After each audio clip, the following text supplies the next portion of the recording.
സ്വാമിയേ ശരണമയ്യപ്പ. സ്വാമിയേ ശരണമയ്യപ്പ. സ്വാമിയേ ശരണമയ്യപ്പ. പ്രിയമുള്ള അയ്യപ്പ ഭക്തന്മാരെ, ശബരിമല ശ്രീധർമ്മശാസ്താ ക്ഷേത്രത്തിൽ വിധിപ്രകാരം ദർശനം നടത്താൻ വേണ്ടി ഇരുമുടി കെട്ടുമെടുത്ത് പൊന്നമ്പല മേടിന് മുന്നിലുള്ളതായ ശബരിമല സന്നിധാനത്തിലേക്ക് ചെല്ലുന്ന തീർത്ഥാടകരെ എല്ലാവർക്കും എൻ്റെ വിനീതമായ നമസ്കാരം. ശബരിമല ശ്രീധർമ്മശാസ്താ ക്ഷേത്രത്തിൽ ഈ നാടിൻ്റെ നാനാഭാഗങ്ങളിൽ നിന്ന് കോടാനുകോടി ഭക്തജനങ്ങൾ ദർശനത്തിന് വേണ്ടിയിട്ട് വിധിപ്രകാരം വ്രതം നോറ്റ് വിധിപ്രകാരം ഇരുമുടി കെട്ട് നിറച്ച് ഇരുമുടി കെട്ടുമെടുത്ത് സന്നിധാനത്തേക്ക് ഭഗവാന്റെ നാമമന്ത്രം ഉച്ചരിച്ചുകൊണ്ട്, അതേപോലെ തന്നെ ഗുരുസ്വാമിമാർ പഠിപ്പിച്ചിട്ടുള്ളതായ അനുഷ്ഠാനങ്ങളെല്ലാം യാതൊരു കുറവും കൂടാതെ നിർവഹിച്ചുകൊണ്ട് വന്നു ചേരുന്ന സന്ദർഭമാണിത്.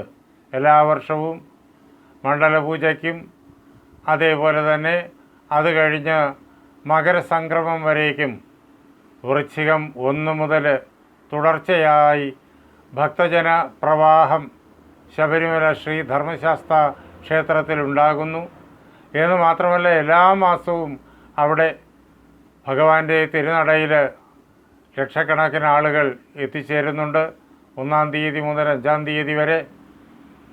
അതേപോലെ വിഷു എന്നുള്ളതായ പവിത്രമായിരിക്കുന്ന സന്ദർഭത്തിലും അവിടെ ദർശനത്തിന് വേണ്ടിയിട്ട് ലക്ഷോപലക്ഷം ജനങ്ങൾ എത്തിച്ചേരുന്നു.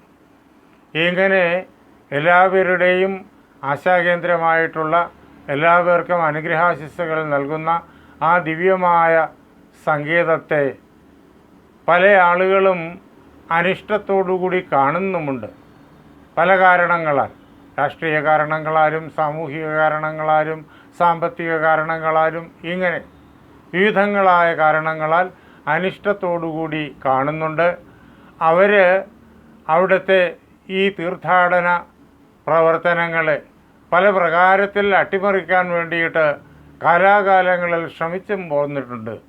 അക്കൂട്ടത്തിൽ അടുത്ത കാലത്ത് നടന്ന ഏറ്റവും പ്രധാനപ്പെട്ട അട്ടിമറി ശ്രമമാണ് യുവതീ പ്രവേശനത്തിൻ്റെ പേരിൽ അവിടെ സംഘടിതമായിട്ടുള്ള അനേകം കോണുകളിൽ നിന്ന് ഉണ്ടായിട്ടുള്ള പല പ്രകാരത്തിലുള്ള തടസ്സവാദങ്ങളും തടസ്സശ്രമങ്ങളും അയ്യപ്പ ഭക്തന്മാരെയും മാളികപ്പുറങ്ങളെയുമെല്ലാം ഭഗവത് ദർശനത്തിൽ നിന്നിട്ട് പല പ്രകാരത്തിൽ തടഞ്ഞു, പല പ്രകാരത്തിൽ ഉപദ്രവിച്ചു, ലാത്തിച്ചാർജ് വരെ അവിടെ പല പ്രകാരത്തിൽ നടത്തി. അങ്ങനെയൊക്കെ ഭരണയന്ത്രത്തെ പോലും ദുരുപയോഗം ചെയ്തുകൊണ്ട് വലുതായിട്ടുള്ള കോലാഹലങ്ങൾ കഴിഞ്ഞ 1-2 വർഷങ്ങൾക്ക് മുമ്പായിട്ട് അവിടെ നടന്നു. അവിടെ വിവേചനമുണ്ട് ദർശനത്തിന് എന്നാണ് അവർ നടത്തിയ വ്യാജമായ ആരോപണം. സ്ത്രീകളെ അവിടെ പ്രവേശിപ്പിക്കുന്നില്ല എന്നായിരുന്നു ആ വ്യാജമായ ആരോപണം. ശബരിമലയിൽ എല്ലാ വർഷവും പോകുന്ന നമുക്കെല്ലാവർക്കും അറിയാം, അവിടെ സ്ത്രീജനങ്ങളുടെ പ്രവേശനം ഒരിക്കലും തടഞ്ഞിട്ടില്ല. ഓരോ വർഷവും ലക്ഷക്കണക്കിന് അമ്മമാരും സഹോദരിമാരുമാണ് ഭഗവാനെ കാണുന്നതിന് വേണ്ടിയിട്ട്, ആ പാദങ്ങളെ തൊഴുന്നതിന് വേണ്ടിയിട്ട് അവിടെ എത്തിച്ചേരുന്നതും ഭഗവാന്റെ അനുഗ്രഹം നേടിക്കൊണ്ട് സന്തോഷത്തോടു കൂടിയിട്ട് വീടുകളിലേക്ക് മടങ്ങിപ്പോകുന്നതും. അങ്ങനെ എല്ലാ വർഷവും അമ്മമാർ അങ്ങോട്ട് വന്നിട്ടും ഇങ്ങനൊരു വ്യാജമായ പ്രചാരണം നടത്തി. എന്തിന്? അവിടുത്തെ ആ തീർത്ഥാടനത്തെ അലങ്കോലപ്പെടുത്താൻ വേണ്ടി. നമുക്കെല്ലാവർക്കും അറിയാം, 10 വയസ്സിന് താഴെയുള്ള പെൺകുട്ടികളും 50 വയസ്സിന് മുകളിലുള്ള അമ്മമാരും അവിടെ എല്ലാ വർഷവും ലക്ഷക്കണക്കിന് ആളുകൾ ദർശനത്തിനെത്തുന്നു. വിധിപ്രകാരമുള്ള വ്രതം നോറ്റ് വിധിപ്രകാരം ഇരുമുടിക്കെട്ട് നിറച്ച് ആചാരാനുഷ്ഠാനങ്ങളെല്ലാം ഭംഗിയായി പാലിച്ച് അവിടെ എത്തിച്ചേരുന്നു. എന്നിട്ടും വ്യാജമാരോപിച്ചു. അവിടെ 5 വയസ്സിനും 50 വയസ്സിനും ഇടയ്ക്കുള്ള സ്ത്രീകൾ വരാറില്ല. അതിന് കാരണമുണ്ട്. അത് ആരും അവരെ അങ്ങോട്ട് വരുന്നതിൽ നിന്ന് തടഞ്ഞതുകൊണ്ടല്ല. നൂറ്റാണ്ടുകൾ മുമ്പ് തന്നെ ശബരിമല ദേവസ്ഥാനത്തെ ആ പൂജാപരമായിട്ടുള്ളതായ പ്രത്യേകതകൾ, അനുഷ്ഠാനപരമായിട്ടുള്ള പ്രത്യേകതകൾ നന്നായി അറിയുന്ന നമ്മുടെ മുത്തശ്ശിമാരുടെ തീരുമാനമായിരുന്നു അത്. 10 വയസ്സിന് മുകളിൽ 50 വയസ്സിന് താഴെയുള്ള സ്ത്രീകൾ അവിടെ പോകുന്നില്ല എന്ന്. ഇവിടെ സ്ത്രീകളെ പ്രവേശിപ്പിക്കാൻ വേണ്ടിയിട്ട് അനേകം കപടതന്ത്രങ്ങൾ നടന്നപ്പോൾ അതിനെതിരെ ശബ്ദമുയർത്തിയത് നമ്മുടെ നാട്ടിലെ അമ്മമാരും സഹോദരിമാരുമായിരുന്നു എന്ന് നമുക്കെല്ലാവർക്കും അറിയാം. അനേക ലക്ഷം സഹോദരിമാരും അമ്മമാരും ഭഗവാന്റെ നാമമന്ത്രം ഉച്ചരിച്ചുകൊണ്ട് ശബരിമല ദേവസ്ഥാനത്തിനെതിരെ സംഘടിത ശക്തികൾ നടത്തുന്ന, രാഷ്ട്രീയ ശക്തികൾ നടത്തുന്ന ഈ കടന്നാക്രമണത്തെ ചെറുത്തുനിന്നു. എന്ന് മാത്രമല്ല, കേരളത്തിൽ അങ്ങോളം ഇങ്ങോളം അവരൊരു ശ്രീസന്ധ്യയ്ക്ക് നിലവിളക്ക് കൊളുത്തി അയ്യപ്പന് ചാർത്തിക്കുന്ന വലിയൊരു ഹാരമായിട്ട് ആ ശബരിമല ധർമ്മശാസ്താവിൻ്റെ മുന്നിലേക്ക് നടക്കുന്ന ആ തീർത്ഥാടനത്തിൻ്റെ പവിത്രതയെ, അതിൻ്റെ ഉള്ളതായ ജനപിന്തുണയെ, അതിന് ഉള്ളതായ അമ്മമാരുടെയും സഹോദരിമാരുടെയും പിന്തുണയെ അവർ വളരെ വ്യക്തമായി ലോകത്തിന് മനസ്സിലാക്കി കൊടുക്കുകയും ചെയ്തു. അങ്ങനെ ധർമ്മം വിജയിച്ചു, സത്യം വിജയിച്ചു. എന്തുകൊണ്ടാണ് യുവതിമാരവിടെ വരാത്തത്? അതിന് കാരണമുണ്ട്. ആയിരത്താണ്ടുകൾ മുതൽ തന്നെ അവിടെ ആ ധർമ്മശാസ്ത്ര ക്ഷേത്രമുണ്ട്. ആ ക്ഷേത്രത്തിൽ പൂജാദികൾ നടക്കുന്നുണ്ട്, അവിടെ ആളുകൾ വരുന്നുണ്ട്. അന്ന് തൊട്ട് ഇങ്ങനെ നടന്നു വരുന്ന ആചാരങ്ങളിൽ ഒന്നാണത്. അന്നുള്ള അമ്മമാർക്ക്, അതേപോലെ തന്നെ ഈ നാട്ടിലെ സഹോദരന്മാർക്ക്, അന്നുണ്ടായിരുന്നവർക്ക് കാരണം അറിയുമായിരുന്നു. നൂറ്റാണ്ടുകൾ കടന്നുപോയപ്പോഴേക്കും ആ കാരണം മറന്നുപോയി. എങ്കിലും ആ ആചാരം അതേ പ്രകാരത്തിൽ ഭക്തിയോടുകൂടിയിട്ട് നമ്മുടെ നാട്ടിലെ അമ്മമാരും സഹോദരിമാരും നിലനിർത്തിപ്പോരുന്നു. അതുകൊണ്ടാണ് അത് യാതൊരു വ്യത്യാസവും കൂടാതെ ഇന്നും പരിപാലിക്കപ്പെടുന്നത്. ആ കാരണം അതെല്ലാവരും അറിയേണ്ടതുണ്ട്. ആ കാരണത്തെ അറിയിക്കാൻ വേണ്ടിയിട്ടാണ് ഈ അവസരത്തിൽ ഞാൻ ഈ പ്രകാരത്തിൽ ഉള്ളതായ വീഡിയോ ചെയ്യുന്നത്. എൻ്റെ ഗുരുനാഥനായ ജഗദ്ഗുരുസ്വാമി സത്യാനന്ദ സരസ്വതി തൃപ്പാദങ്ങൾ ശരീരത്തോടു കൂടിയിട്ട് ഈ ഭൂമിയിൽ ഉണ്ടായിരുന്നെങ്കിൽ അന്ന് ശബരിമല ദേവസ്ഥാനത്തിനെതിരെ നടന്ന ഇത്തരം അതിക്രമങ്ങൾക്കെതിരെ അദ്ദേഹം സംസാരിച്ചേനെ. എന്തുകൊണ്ടാണ് യുവതിമാർ വരാത്തത് എന്നതിൻ്റെ കാരണവും പറഞ്ഞേനെ. പക്ഷേ അദ്ദേഹത്തിൻ്റെ മഹാസമാധിക്ക് ശേഷമാണ് ഇതെല്ലാം നടക്കുന്നത്. ഞാൻ അദ്ദേഹത്തോടൊപ്പം ശബരിമല ധർമ്മശാസ്ത്ര ക്ഷേത്രത്തിൽ ദർശനം നടത്തിയിട്ടുള്ളയാളാണ്. അദ്ദേഹത്തോടൊപ്പം അവിടെ അദ്ദേഹം ചെയ്ത പ്രവർത്തനങ്ങളിലെല്ലാം മാസങ്ങളോളം വർഷങ്ങളോളം പങ്കെടുത്തയാളാണ്. ഞാൻ അദ്ദേഹത്തിൻ്റെ പാദങ്ങൾ സ്മരിച്ചുകൊണ്ട്, അയ്യപ്പസ്വാമിയുടെ പാദങ്ങൾ സ്മരിച്ചുകൊണ്ട് ഈ കാരണം അന്വേഷിച്ചു. സ്വാമി തൃപ്പാദങ്ങൾ പഠിപ്പിച്ചു തന്ന കാര്യങ്ങളെല്ലാം അടുക്കി നോക്കിയപ്പോഴേക്കും യുവതിമാർ ശബരിമലയിൽ വരാത്തതിൻ്റെ കാരണം വ്യക്തമായി തീർന്നു. ആ കാരണമാണ് ഇവിടെ അവതരിപ്പിക്കുന്നത്. എല്ലാവരും ഇത് ശ്രദ്ധിച്ചിട്ട് ഇത് മനസ്സിലാക്കുകയും ഇതിനെ അപഗ്രഥിക്കുകയും വേണം, ഉൾക്കൊള്ളുകയും വേണം എന്ന് അഭ്യർത്ഥിക്കുന്നു. ആദരണീയരായിട്ടുള്ള അയ്യപ്പസ്വാമിയുടെ ഭക്തന്മാരെ, അമ്മമാരെ, യുവതിമാർ ശബരിമല ശ്രീ ധർമ്മശാസ്ത്ര ക്ഷേത്രത്തിൽ തീർത്ഥാടനത്തിന് പോകാത്തതിൻ്റെ കാരണമാണ് നമ്മുടെ ചർച്ചയുടെ വിഷയം. അതിനു വേണ്ടിയിട്ട് ആദ്യമായി ക്ഷേത്രത്തിൻ്റെ അടിസ്ഥാന പ്രമാണങ്ങൾ നമുക്ക് ഒന്ന് പരിചയിക്കേണ്ടിയിരിക്കുന്നു. വളരെ വിപുലമാണ് വിഷയം. എങ്കിലും വളരെ ചുരുങ്ങിയ വാക്കുകളിൽ ഈ സന്ദർഭത്തിൽ നാം അറിയേണ്ട സുപ്രധാനമായ കാര്യങ്ങൾ മാത്രം ഒന്ന് വിചിന്തനം ചെയ്യുന്നു. ക്ഷേത്രങ്ങൾ ഭാരതത്തിൽ അനേക കോടികളുണ്ട്. ചെറുതും വലുതുമായ ക്ഷേത്രങ്ങൾ. ചില ക്ഷേത്രങ്ങൾ ഒരു ശ്രീകോവിൽ മാത്രമേ ഉണ്ടാകുള്ളൂ.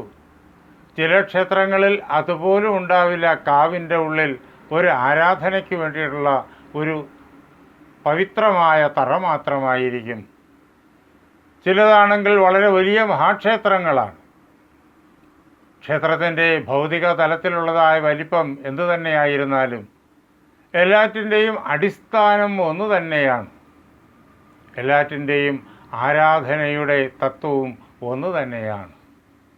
സകല ക്ഷേത്രങ്ങളും സമ്പൂർണ്ണ ജഗത്തിൻ്റെ ഈശ്വരൻ്റെ ചൈതന്യപൂർണമായിട്ടുള്ള ആവിഷ്കൃതിയാണ് എന്ന് നാം അറിയണം. ഈ ലോകം വളരെ വിപുലമാണ്. എവിടെ തുടങ്ങുന്നു എവിടെ അവസാനിക്കുന്നു എന്ന് പോലും നമുക്കറിയാനാവില്ല.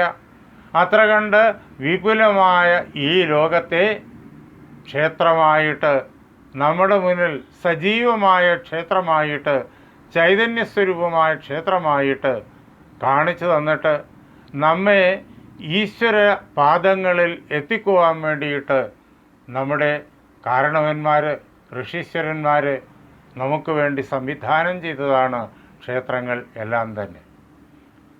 അതുകൊണ്ട് ഈ ക്ഷേത്രത്തിൽ ഉള്ള പദാർത്ഥങ്ങളെക്കുറിച്ച് നാം ചിന്തിച്ചാൽ ഈ പ്രപഞ്ചത്തിൻ്റെ തനിപ്പകർപ്പാണത്. പ്രപഞ്ചത്തിൽ ഉള്ളത് എന്തൊക്കെയാണോ അത് മുഴുവൻ ഏതൊരു ക്ഷേത്രത്തിലുമുണ്ട്.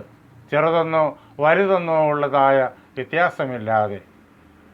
അങ്ങനെ ഈ ക്ഷേത്രത്തിലുള്ളതെല്ലാം പ്രപഞ്ചത്തിലുമുണ്ട്. ക്ഷേത്രത്തിലില്ലാത്തതൊന്നും തന്നെ പ്രപഞ്ചത്തിലില്ല. ഇതാണ് ക്ഷേത്രവും പ്രപഞ്ചവും തമ്മിലുള്ളതായ ബന്ധം. ഇതേപോലെ നമ്മൾ ഓരോരുത്തരും, ഓരോ മനുഷ്യനും ഈ ക്ഷേത്രത്തിൻ്റെ, പ്രപഞ്ചത്തിൻ്റെ തനിപ്പകർപ്പാണ് എന്നും കൂടി നാം അറിയണം. പ്രപഞ്ചത്തിൽ എന്തൊക്കെയുണ്ടോ അതെല്ലാം ക്ഷേത്രത്തിലുണ്ട്. പ്രപഞ്ചത്തിൽ എന്തൊക്കെയുണ്ടോ അതെല്ലാം നമ്മളിൽ ഓരോരുത്തരിലുമുണ്ട്.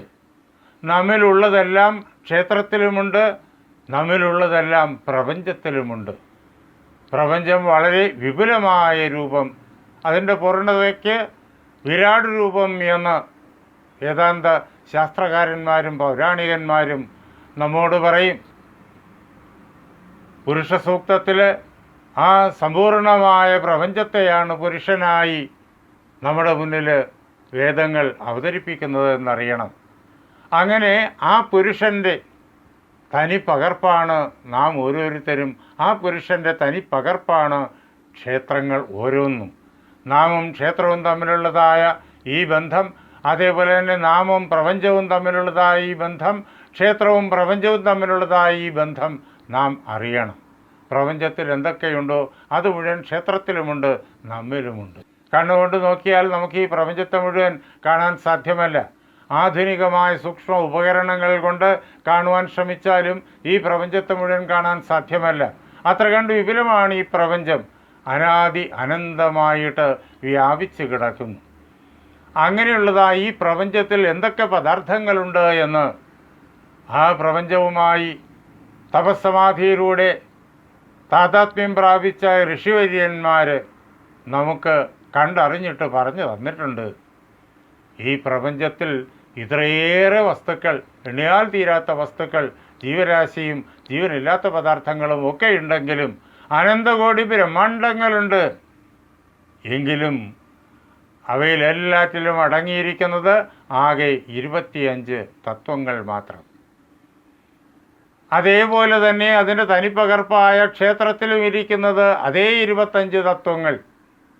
അതേപോലെ തന്നെ ഈ പ്രപഞ്ചത്തിൻ്റെയും ക്ഷേത്രത്തിൻ്റെയും തനിപ്പകർപ്പായ നമ്മളിലും അതേ 25 തത്വങ്ങൾ. ഏതൊക്കെയാണ് ആ 25 തത്വങ്ങൾ എന്നറിയുമ്പോഴേക്കും പ്രപഞ്ചഘടനയും ക്ഷേത്രഘടനയും നമ്മുടെ ഘടനയും നമുക്ക് തിരിച്ചറിയാനാകും. ആരാധനയുടെ, പൂജയുടെ തത്വവും നമുക്ക് വ്യക്തമായി തീരും. ഈ 25 തത്വങ്ങളെ നമുക്ക് മുഖ്യമായും 2 വിഭാഗമായി തിരിക്കാം. ഒരു പുരുഷതത്വം, പിന്നെയോ പ്രകൃതി തത്വം. പുരുഷതത്വമെന്നും പ്രകൃതി തത്വമെന്നും 2 വിഭാഗങ്ങൾ. ഈ പുരുഷതത്വം ചൈതന്യസ്വരൂപമാണ്, ബോധസ്വരൂപമാണ്, ജ്ഞാനസ്വരൂപമാണ്, ആനന്ദസ്വരൂപമാണ്. അതുകൊണ്ടത് സത്താണ്, ജനിമൃതികളില്ലാത്തതാണ് സത്ത്.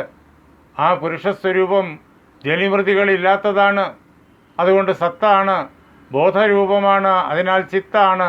അതേപോലെ ആനന്ദസ്വരൂപമാകൊണ്ട് പരമാനന്ദവുമാണ്, സച്ചിദാനന്ദമാണ്. ആ സച്ചിദാനന്ദമയമായിരിക്കുന്ന ആ ബോധവസ്തു, അതിന് ബ്രഹ്മമെന്ന പേര്, പരബ്രഹ്മമെന്ന പേര്, ആത്മാവെന്ന പേര്, പരമാത്മാവെന്ന പേര്. അത് നിർഗുണവും നിരാകാരവുമാണ്. സത്വം, രജസ്, തമസ് എന്നുള്ള 3 ഗുണങ്ങൾ അത് ഈ പരമാത്മാവിനില്ല. ഗുണാതീതനാണ് പരമാത്മാവ്. അതേപോലെ ഒരു ആകൃതിയും ഈ പ്രപഞ്ചത്തിനില്ല. ശബ്ദത്തിൻ്റെ ആകൃതിയോ, സ്പർശത്തിൻ്റെ ആകൃതിയോ, രൂപത്തിൻ്റെ ആകൃതിയോ, രസത്തിൻ്റെ ആകൃതിയോ, ഗന്ധത്തിൻ്റെ ആകൃതിയോ ഈ പരമാത്മാവിനില്ല എന്നറിയണം. അതിനാൽ നിർഗുണവും നിരാകാരവുമാണ്. അങ്ങനെയുള്ള ആ പുരുഷനെ, പരമാത്മാവിനെ നമുക്ക് നമ്മുടെ മനസ്സുകൊണ്ട് ധ്യാനിക്കാനും ആശ്രയിക്കാനും പാകത്തിന് സഗുണ സാകാരമായി ഋഷിമാർ പരിചയപ്പെടുത്തി തന്നു. മഹാദേവനായി, അതേപോലെ മഹാവിഷ്ണുവായി, രാമനായി, കൃഷ്ണനായി, ആദിപരാശക്തിയായി, ഇങ്ങനെ വിവിധ നാമങ്ങളിലും വിവിധ രൂപങ്ങളിലും വിവിധ ഭാവങ്ങളിലും ആ നിർഗുണ നിരാകാര ബ്രഹ്മത്തെ നമുക്ക് പരിചയപ്പെടുത്തി തന്നു. ശബരിമലയിൽ പ്രതിഷ്ഠിതനായിരിക്കുന്ന ശ്രീധർമ്മശാസ്താവും ആ പരമാത്മാവ് തന്നെയാണ് എന്നറിയണം. അങ്ങനെ ഒരു രൂപവും ഭാവവും നാമവും ഉണ്ടെങ്കിലേ നമുക്ക് മനസ്സുകൊണ്ട് ചിന്തിക്കാനും സങ്കല്പിക്കാനും ആരാധിക്കാനും ഒക്കെ സാധ്യമാവുകയുള്ളൂ. അങ്ങനെയുള്ള പുരുഷതത്വം മാത്രമാണുള്ളത്. അത് കാലത്തിൻ്റെയോ ദേശത്തിൻ്റെയോ പരിമിതിയില്ലാത്തതാണ്, ജനിമൃതികളില്ലാത്തതാണ്. അത് മാത്രമാണുള്ള വസ്തു. ഏകമേവ അദ്വിതീയം, ഒന്ന് മാത്രം, രണ്ടില്ലാത്തത് എന്ന ഉപനിഷത്തുകൾ നമ്മോട് ആ പരമാത്മസ്വരൂപത്തെക്കുറിച്ച് പറഞ്ഞു കേൾപ്പിക്കും. ആ പരമാത്മാവ് ആഗ്രഹിച്ചു, സങ്കല്പിച്ചു, ഞാൻ പരതായിത്തീരട്ടെ എന്ന്. അതാണ് പ്രപഞ്ച സൃഷ്ടിക്കായിട്ടുള്ള പരമാത്മചലനം. ആ പരമാത്മാവിൻ്റെ തന്നെ ശക്തിവിശേഷം, പരമാത്മാവിൽ നിന്ന് അഭിന്നമായിരിക്കുന്ന ശക്തിവിശേഷം ലോക സൃഷ്ടിക്ക് വേണ്ടി സ്പന്ദിക്കാൻ ആരംഭിക്കുന്നു. അങ്ങനെയാണ് ഈ ജഗത്തുണ്ടാകുന്നത്. ആ ശക്തിക്ക് മൂലപ്രകൃതി എന്ന് പേര്. അതാണ് പുരുഷതത്വം, പ്രകൃതിതത്വം എന്ന ആദ്യമേ ഇതിനെ രണ്ടായിട്ട്, ജഗത്തിലുള്ള സർവ്വപദാർത്ഥങ്ങളെയും രണ്ടായിട്ട് വിഭജിച്ച് കാണിച്ചത്. അങ്ങനെ പ്രകൃതിതത്വം പരമാത്മാവിൽ സ്പന്ദിച്ചുയരുന്നു, മൂലപ്രകൃതി. അതിൽ നിന്നിട്ട് പരമാത്മാവിൻ്റെ പ്രേരണയാൽ വീണ്ടും അനേകം പ്രകൃതിതത്വങ്ങളുണ്ടാകുന്നു. മൂലപ്രകൃതിയിൽ നിന്നിട്ട് പരമാത്മ പ്രേരണയാൽ മഹത്തത്വമുണ്ടാകുന്നു. ആ മഹത്തത്വത്തിൽ നിന്നിട്ട് പരമാത്മാവിൻ്റെ പ്രേരണയാൽ അഹങ്കാരതത്വമുണ്ടാകുന്നു. ആ അഹങ്കാരതത്വത്തിൽ നിന്നിട്ട് പരമാത്മ പ്രേരണയാൽ ശബ്ദതത്വമുണ്ടാകുന്നു. അതിൽ നിന്നിട്ട് സ്പർശതത്വമുണ്ടാകുന്നു. അതിൽ നിന്നിട്ട് രൂപതത്വമുണ്ടാകുന്നു. അതിൽ നിന്നിട്ട് രസതത്വമുണ്ടാകുന്നു. അതിൽ നിന്ന് ഗന്ധതത്വമുണ്ടാകുന്നു. ശബ്ദസ്പർശ രൂപ രസ ഗന്ധങ്ങൾക്ക് പഞ്ചഭൂത തന്മാത്രകൾ എന്ന് പറയും, സൂക്ഷ്മഭൂതങ്ങൾ എന്നും പറയും. അത് കഴിഞ്ഞാൽ വീണ്ടും പരമാത്മ പ്രേരണയാൽ ഈ പഞ്ചതന്മാത്രകളിൽ നിന്ന് മനസ്തത്വമുണ്ടാകുന്നു. വീണ്ടും ഈ പഞ്ചതന്മാത്രകളിൽ നിന്നിട്ട്, അതിൻ്റെ സാത്വികാംശത്തിൽ നിന്നിട്ട് 5 ജ്ഞാനേന്ദ്രിയങ്ങളുണ്ടാകുന്നു. ഏതൊക്കെയാണ് ആ ജ്ഞാനേന്ദ്രിയങ്ങളെന്ന് ചോദിച്ചു കഴിഞ്ഞാൽ കാത്, ത്വക്ക്, കണ്ണ്, നാവ്, മൂക്ക്, ഇതാണ് ജ്ഞാനേന്ദ്രിയങ്ങൾ. ഇത് ഈ സൂക്ഷ്മ തന്മാത്രകളിൽ നിന്നിട്ട് പരമാത്മ പ്രേരണയാലുണ്ടാകുന്നവയാണ്. ഇനി ഇതേ സൂക്ഷ്മ തന്മാത്രകളുടെ രാജസാംശത്തിൽ നിന്നിട്ട് 5 കർമ്മേന്ദ്രിയങ്ങളുണ്ടാകുന്നു. ഏതൊക്കെയാണ് എന്ന് ചോദിച്ചു കഴിഞ്ഞാൽ വാക്ക്, പാണി, പാദം, ഉപസ്ഥം, പായു എന്നിവയാണ് ആ 5 കർമ്മേന്ദ്രിയങ്ങൾ.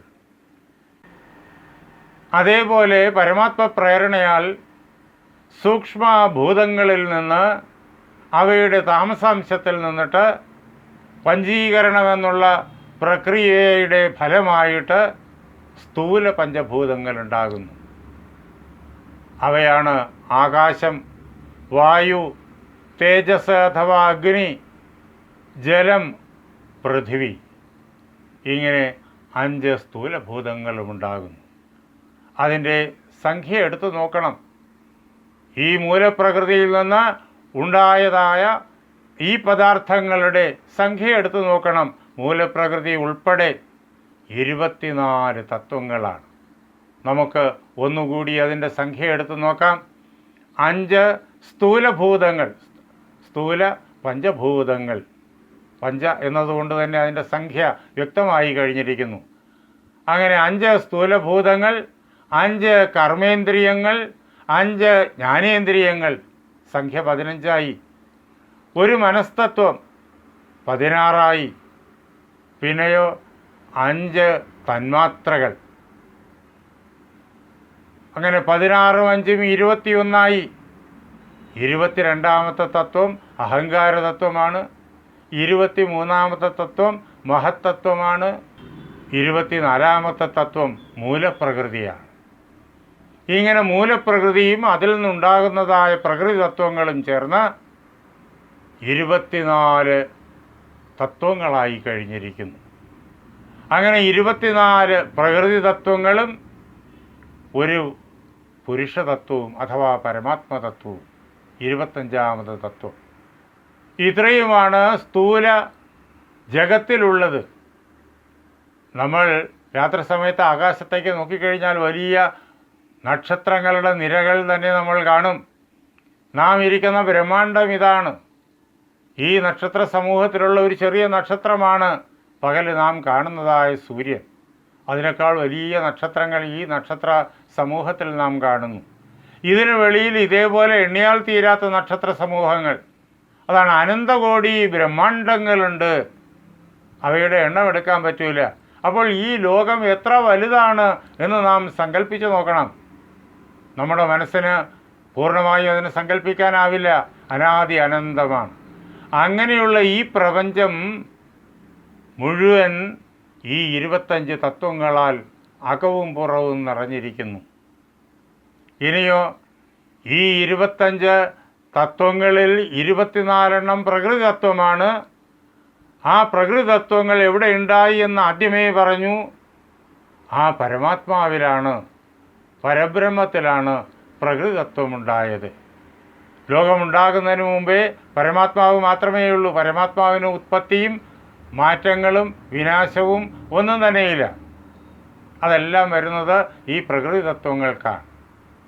ലോകമുണ്ടാകുന്നതിന് മുമ്പേ പരമാത്മാവ് മാത്രമേ ഉള്ളൂ. അദ്ദേഹം സങ്കല്പിച്ചു ഞാൻ പലതായി തീരട്ടെ എന്ന്. അങ്ങനെ പരമാത്മാവിൽ നിന്ന് അഭിന്നയായ ശക്തി ചൈതന്യം സ്പന്ദിച്ചുണർന്നു. അതാണ് മൂലപ്രകൃതി. അങ്ങനെ മൂലപ്രകൃതിയും പ്രകൃതി തത്വങ്ങളും ഉണ്ടാകുന്നത് പരമാത്മാവിൽ, അവയെല്ലാം നിലനിൽക്കുന്നത് പരമാത്മാവിൽ, അവയെല്ലാം തിരിച്ച് ലയിക്കുന്നതും പരമാത്മാവിൽ. പരമാത്മാവാണെങ്കിലോ അനാദി അനന്തമായിട്ട് ഈ അനന്തകോടി ബ്രഹ്മാണ്ഡങ്ങളെയും കടന്ന് അനാദി അനന്തമായിട്ട് വ്യാപിച്ചു നിൽക്കുന്നു. അതിനെക്കുറിച്ച് നമുക്ക് സങ്കല്പിക്കുക പോലും സാധ്യമല്ല. അത്ര വിപുലമായി നിൽക്കുന്നു ആ സച്ചിദാനന്ദ സ്വരൂപം. ആ സച്ചിദാനന്ദ സ്വരൂപമാണ് ശ്രീധർമ്മശാസ്താവ്. ആ സച്ചിദാനന്ദ സ്വരൂപമാണ് നമ്മുടെ മുന്നിൽ നാം ആരാധിക്കുന്ന സ്വാമി അയ്യപ്പൻ. നാം അറിയണം, എല്ലാ ക്ഷേത്രങ്ങളിലും ആ പരമാത്മാവിനെ നമുക്ക് ആരാധിക്കാൻ പാകത്തിന് വിവിധ രൂപങ്ങളിൽ, വിവിധ നാമങ്ങളിൽ, വിവിധ ഭാവങ്ങളിൽ ആചാര്യന്മാർ പ്രതിഷ്ഠിച്ചു തന്നിരിക്കുന്നു. ശിവനായും വിഷ്ണുവായും രാമനായും കൃഷ്ണനായും ആഞ്ജനേയനായും സരസ്വതിയായും മഹാലക്ഷ്മിയായും മഹാകാളിയായും നമുക്ക് ആരാധിക്കുവാനായി നമ്മുടെ ക്ഷേത്രങ്ങളിൽ പ്രതിഷ്ഠിച്ചിരിക്കുന്നത് ആ പരമാത്മാവിനെയാണ്. നിർഗുണ നിരാകാര ബ്രഹ്മത്തെ സഗുണസാകാരമാക്കി പ്രതിഷ്ഠിച്ചിരിക്കുന്നു. ആ ക്ഷേത്രത്തിലെ എല്ലാ ഘടനയും ഈ പ്രപഞ്ചത്തിൻ്റെ തനിപ്പകർപ്പാണ് എന്നറിയണം.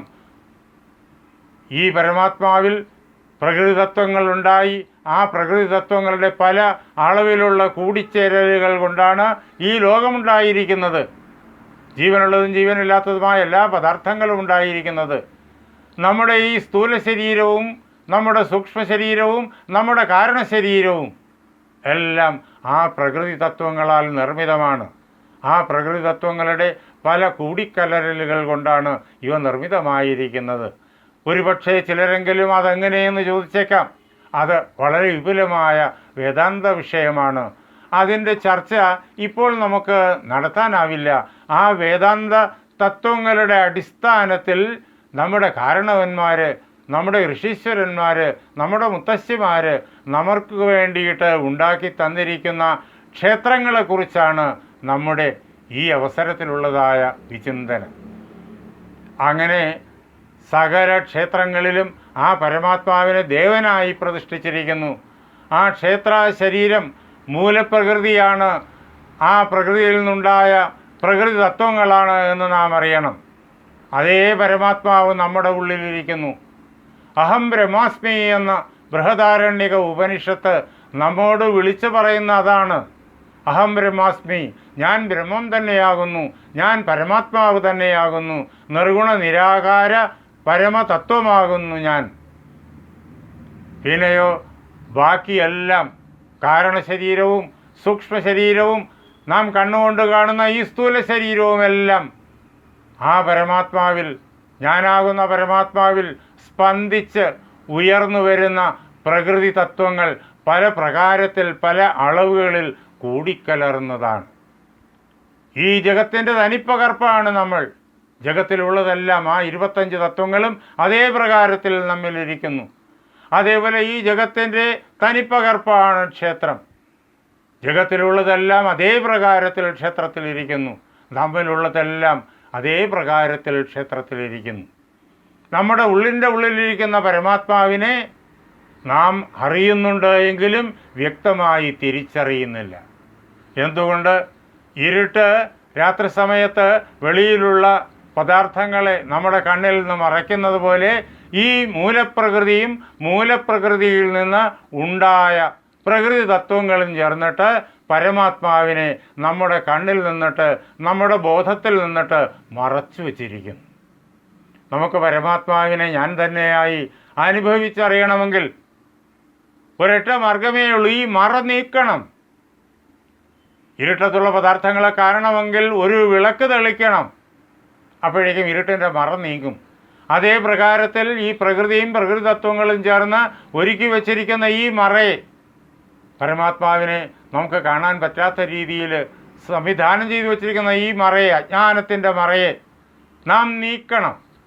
അതിനു വേണ്ടിയിട്ടാണ് വിവിധങ്ങളായ സാധനാ പദ്ധതികൾ, ഭക്തിയോഗവും ജ്ഞാനയോഗവും കർമ്മയോഗവും രാജയോഗവും ക്രിയായോഗവും എല്ലാം അതിനു വേണ്ടിയിട്ട് സംവിധാനം ചെയ്തു വച്ചിരിക്കുന്ന സാധനാ പദ്ധതികളാണ്. ക്ഷേത്രവും ക്ഷേത്ര ഉപാസനയും എല്ലാം അതിനുവേണ്ടി നമ്മുടെ ആചാര്യന്മാർ നമുക്ക് പകർന്നു തന്നിരിക്കുന്ന ഉപാസനാ പദ്ധതിയാണ്. അങ്ങനെയുള്ള ലക്ഷക്കണക്കിന് ക്ഷേത്രങ്ങൾ നമ്മുടെ ഈ ലോകത്തിൽ നമ്മുടെ കാരണവന്മാരും മുത്തശ്ശിമാരും ആചാര്യന്മാരും നമുക്ക് തന്നിട്ടുണ്ട്. അങ്ങനെയുള്ള ക്ഷേത്രങ്ങളിൽ വളരെ പ്രധാനപ്പെട്ട ഒന്നാണ് ശബരിമല ശ്രീ ധർമ്മശാസ്താ ക്ഷേത്രം. ആ ക്ഷേത്രത്തിന് മറ്റെല്ലാ ക്ഷേത്രങ്ങളിൽ നിന്നും ഘടനാപരമായി വലിയൊരു വ്യത്യാസം കൂടിയുണ്ട്. ആചാരപരമായും അനുഷ്ഠാനപരമായും ഒരു വ്യത്യാസം കൂടിയുണ്ട്. അതും നമ്മുടെ ചർച്ചയുടെ വിഷയമാണ്. നമുക്ക് അത് ചർച്ച ചെയ്യാം. അപ്പോഴാണ് യുവതിമാർ ശബരിമല ധർമ്മശാസ്താ ക്ഷേത്രത്തിൽ പോകാത്തതിൻ്റെ കാരണം വ്യക്തമായി തീരുക. 10 വയസ്സിന് മുകളിൽ 50 വയസ്സിന് താഴെയുള്ള യുവതിമാർ അവിടെ പോകാത്തത് എന്തുകൊണ്ടാണെന്ന് അപ്പോൾ നമുക്ക് വ്യക്തമായി തീരും. ശബരിമലയിൽ 25 തത്വങ്ങളെയും പ്രതിഷ്ഠിച്ചിരിക്കുന്ന സംവിധാനമാണ് ഇനി നാം മനസ്സിലാക്കേണ്ടത്, നാം അന്വേഷിക്കേണ്ടത്. ആ 25 തത്വങ്ങളിൽ ഏറ്റവും പ്രധാനം 25ാമത്തെ സച്ചിദാനന്ദ സ്വരൂപമാണ് എന്ന് നേരത്തെ തന്നെ പറഞ്ഞു കഴിഞ്ഞു. സർവത്ര വ്യാപിച്ചു നിൽക്കുന്ന പരമാത്മാവ്, സച്ചിദാനന്ദം, നിർഗുണ നിരാകാര ബ്രഹ്മം, അതാണ് ഈ പ്രപഞ്ചത്തിന് മുഴുവൻ ആധാരം. ആ നിർഗുണ നിരാകാര ബ്രഹ്മത്തെ നമ്മുടെ കണ്ണുകൊണ്ട് കാണാൻ പാകത്തിന് സഗുണ സാകാരമായി പന്തള രാജകുമാരനായി അയ്യപ്പസ്വാമിയായി ശബരിമല ശ്രീ ധർമ്മശാസ്താ ക്ഷേത്രത്തിൽ പ്രതിഷ്ഠിച്ചിരിക്കുന്നു. ശബരിമല ശ്രീ ധർമ്മശാസ്താ ക്ഷേത്രം പന്തള രാജാക്കന്മാർക്ക് ആയിരത്താണ്ടുകളായിട്ട് കൈവന്ന പവിത്രമായിരിക്കുന്ന ദേവസ്ഥാനമാണ്.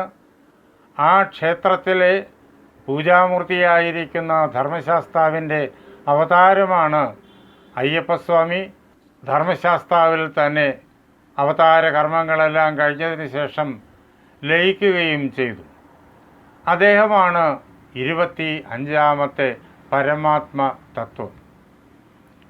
അവിടെ സോപാനത്തിൻ്റെ മുമ്പിൽ നിന്നുകൊണ്ട് ശ്രീകോവിലിൻ്റെ മുന്നിലുള്ള പടിക്കാണ് സോപാനം എന്ന് പറയുക. അതിൻ്റെ മുന്നിൽ നിന്നുകൊണ്ട് നാം അയ്യപ്പസ്വാമിയെ നേരിട്ട് കാണും. അവിടെ നാം എത്തിച്ചേരുന്നത് ക്ഷേത്രത്തിൻ്റെ മുമ്പിലുള്ളതായ 18 പടികൾ കയറിയാണ്. അത് കഴിഞ്ഞ് ശ്രീകോവിലിൻ്റെ മുന്നിലെത്തിക്കഴിഞ്ഞാലോ സോപാനത്തിൽ 5 പടിയും പിന്നെ 6ാമതൊരു പടിയുമുണ്ട്.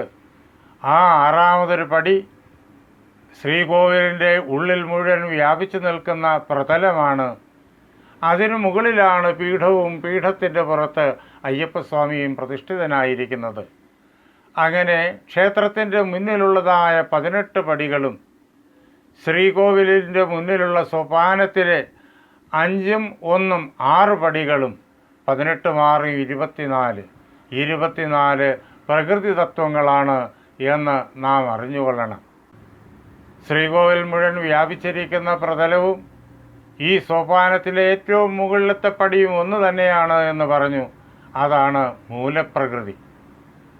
പ്രപഞ്ച സൃഷ്ടിക്കായിട്ട് പരമാത്മാവ് സങ്കല്പിച്ചപ്പോഴേക്കും പരമാത്മാവിൽ സ്പന്ദിച്ചുയരുന്ന പരമാത്മ ശക്തിയായ മൂലപ്രകൃതി. ആ മൂലപ്രകൃതിയിൽ നിന്നിട്ട് സ്പന്ദിച്ച് ഉയർന്ന മഹത്തത്വമാണ് ആ ശ്രീകോവിലിൻ്റെ മുന്നിൽ കാണുന്നതായ ആ മൂലപ്രകൃതിക്ക് തൊട്ട് താഴെയുള്ളതായ ആ പടി, 5ാമത്തെ പടി, സോപാനത്തിലെ 5ാമത്തെ പടി. ആ സോപാനത്തിലെ 4ാമത്തെ പടി ആ മഹത്തത്വത്തിൽ നിന്നുണ്ടായതായ അഹങ്കാരതത്വമാണ്. ആ സോപാനത്തിലെ 3ാമത്തെ പടി ആ അഹങ്കാരതത്വത്തിൽ നിന്നിട്ട് സ്പന്ദിച്ച് ഉയർന്നതായ ശബ്ദതത്വമാണ്.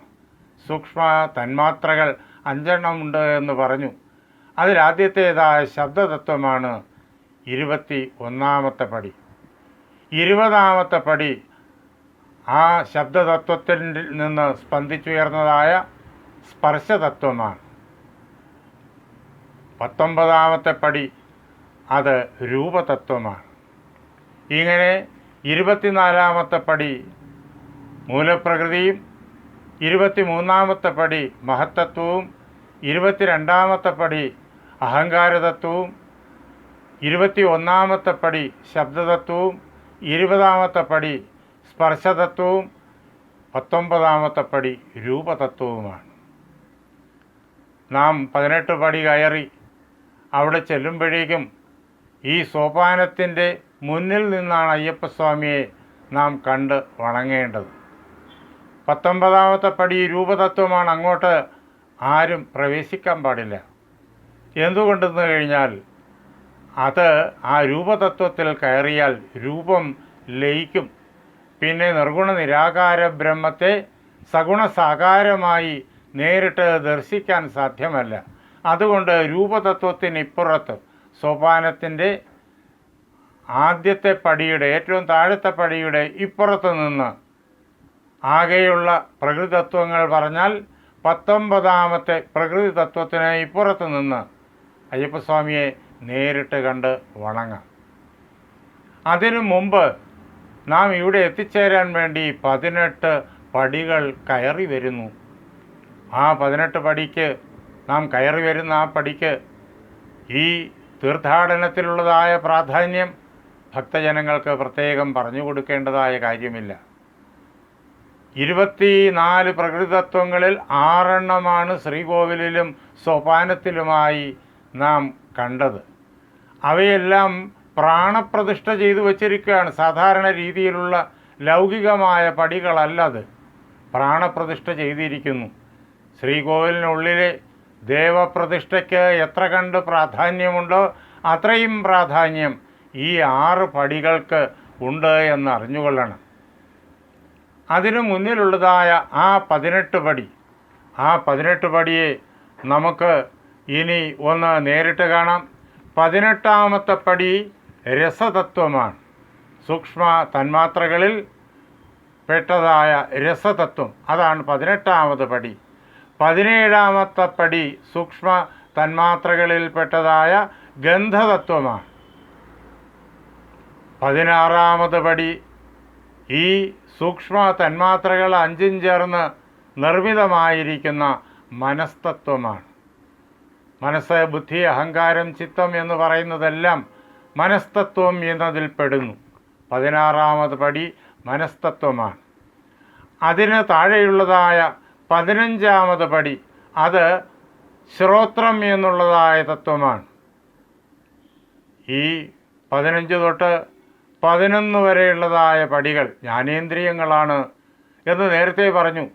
അതിൽ 15ാമത് പടി ശ്രോത്രം എന്നുള്ള കാത് എന്നുള്ള ജ്ഞാനേന്ദ്രിയമാണ്.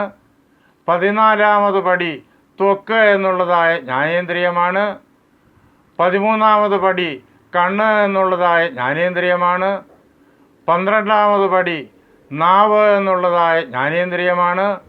11ാമത് പടി മൂക്ക് എന്നുള്ളതായ ജ്ഞാനേന്ദ്രിയമാണ്. ഇങ്ങനെ ഈ 5 ജ്ഞാനേന്ദ്രിയങ്ങളെയും ഈ പറഞ്ഞ ക്രമത്തിൽ 15 മുതൽ 11 വരെ പടികളായിട്ട് അവിടെ ഭഗവാന്റെ തിരുനടയിൽ പ്രതിഷ്ഠിച്ചിരിക്കുന്നു. അത് കഴിഞ്ഞാൽ പിന്നെ താഴെയുള്ള 10 മുതൽ 6 വരെയുള്ളതായ 5 പടികൾ അത് 5 കർമ്മേന്ദ്രിയങ്ങളാണ് എന്നറിഞ്ഞുകൊള്ളണം. 10ാമത്തെ പടി വാഗേന്ദ്രിയമാണ്. 9ാമത് പടി കയ്യ് എന്നുള്ള പാണി എന്നുള്ളതായ കർമ്മേന്ദ്രിയമാണ്. 8ാമത്തെ പടി പാദം എന്നുള്ള കർമ്മേന്ദ്രിയമാണ്. 7ാമത് പടി ഉപസ്ഥം അഥവാ ജനനേന്ദ്രിയം എന്നുള്ളതായ കർമ്മേന്ദ്രിയമാണ്. 6ാമത് പടി പായു അഥവാ വിസർജനേന്ദ്രിയം എന്നുള്ളതായ കർമ്മേന്ദ്രിയമാണ്. ഇങ്ങനെ 5 കർമ്മേന്ദ്രിയങ്ങളെയും നേരത്തെ പറഞ്ഞ ക്രമത്തിൽ 10 മുതൽ 6 വരെയുള്ളതായ പടികളിൽ പ്രാണപ്രതിഷ്ഠ ചെയ്തിരിക്കുന്നു. അതിന് താഴെയുള്ള 1 തൊട്ട് 5 വരെയുള്ളതായ പടികൾ അത് സ്ഥൂല പഞ്ചഭൂതങ്ങളാണ് എന്ന് അറിഞ്ഞുകൊള്ളണം. 5ാമത് പടി ആകാശതത്വമാണ്. 4ാമത്തെ പടി വായുതത്വമാണ്. 3ാമത്തെ പടി അഗ്നിതത്വമാണ് അഥവാ തേജസ്സാണ്. 2ാമത്തെ പടി ജലതത്വം അഥവാ അപ്പാണ്. 1ാമത്തെ പടി പൃഥ്വി തത്വം അഥവാ ഭൂമിയാണ്. ഇങ്ങനെ 24 പ്രകൃതിതത്വങ്ങളെയും അവിടെ പ്രതിഷ്ഠിച്ചിരിക്കുന്നു. ആ 24 പ്രകൃതിതത്വങ്ങളിൽ 6 ശ്രീകോവിലിൻ്റെ തൊട്ടുമുന്നിലുള്ള സോപാനത്തിലും ശ്രീകോവിലിനുള്ളിലുമായിട്ടാണ് പ്രതിഷ്ഠ. 5 സോപാനത്തിൽ, 6ാമത്തെ സോപാനത്തിൻ്റെ മുകളിലുള്ള 6ാമത്തെ പടി അത് മൂലപ്രകൃതി, അത് ശ്രീകോവിൽ മുഴുവൻ വ്യാപിച്ചിരിക്കുന്നു. അതിനു മുകളിലാണ് അയ്യപ്പൻ്റെ പീഠവും അയ്യപ്പസ്വാമിയുടെ പ്രതിഷ്ഠയും 25ാമത് തത്വത്തിൻ്റെ പ്രതിഷ്ഠ. ഇനിയോ അതിനു മുമ്പേ 18 പടികൾ. ആ 18 പടികളിൽ നേരത്തെ പറഞ്ഞ പ്രകാരത്തിൽ 18 തത്വങ്ങളെയും പ്രതിഷ്ഠിച്ചിരിക്കുന്നു. അങ്ങനെ 18 മാറും 24 തത്വങ്ങൾ, പ്രകൃതി തത്വങ്ങൾ ആ അയ്യപ്പ ക്ഷേത്രത്തിൽ 24 പടികളായിട്ട് പ്രതിഷ്ഠിച്ചിരിക്കുന്നു. അതിൽ 18 പടികളിൽ കൂടിയാണ് ശരീരത്തോടുകൂടി അയ്യപ്പ ഭക്തന്മാർക്ക് കടന്നു ചെല്ലാൻ പാടുള്ളത്. 19 തൊട്ട് അങ്ങോട്ടുള്ള പടികളിലേക്ക് ആരും കടന്നു ചെല്ലാൻ പാടില്ല. 19ാമത് പടിക്ക് മുന്നിൽ നിന്നുകൊണ്ട് അയ്യപ്പസ്വാമിയെ നേരിട്ട് കാണാനാകും.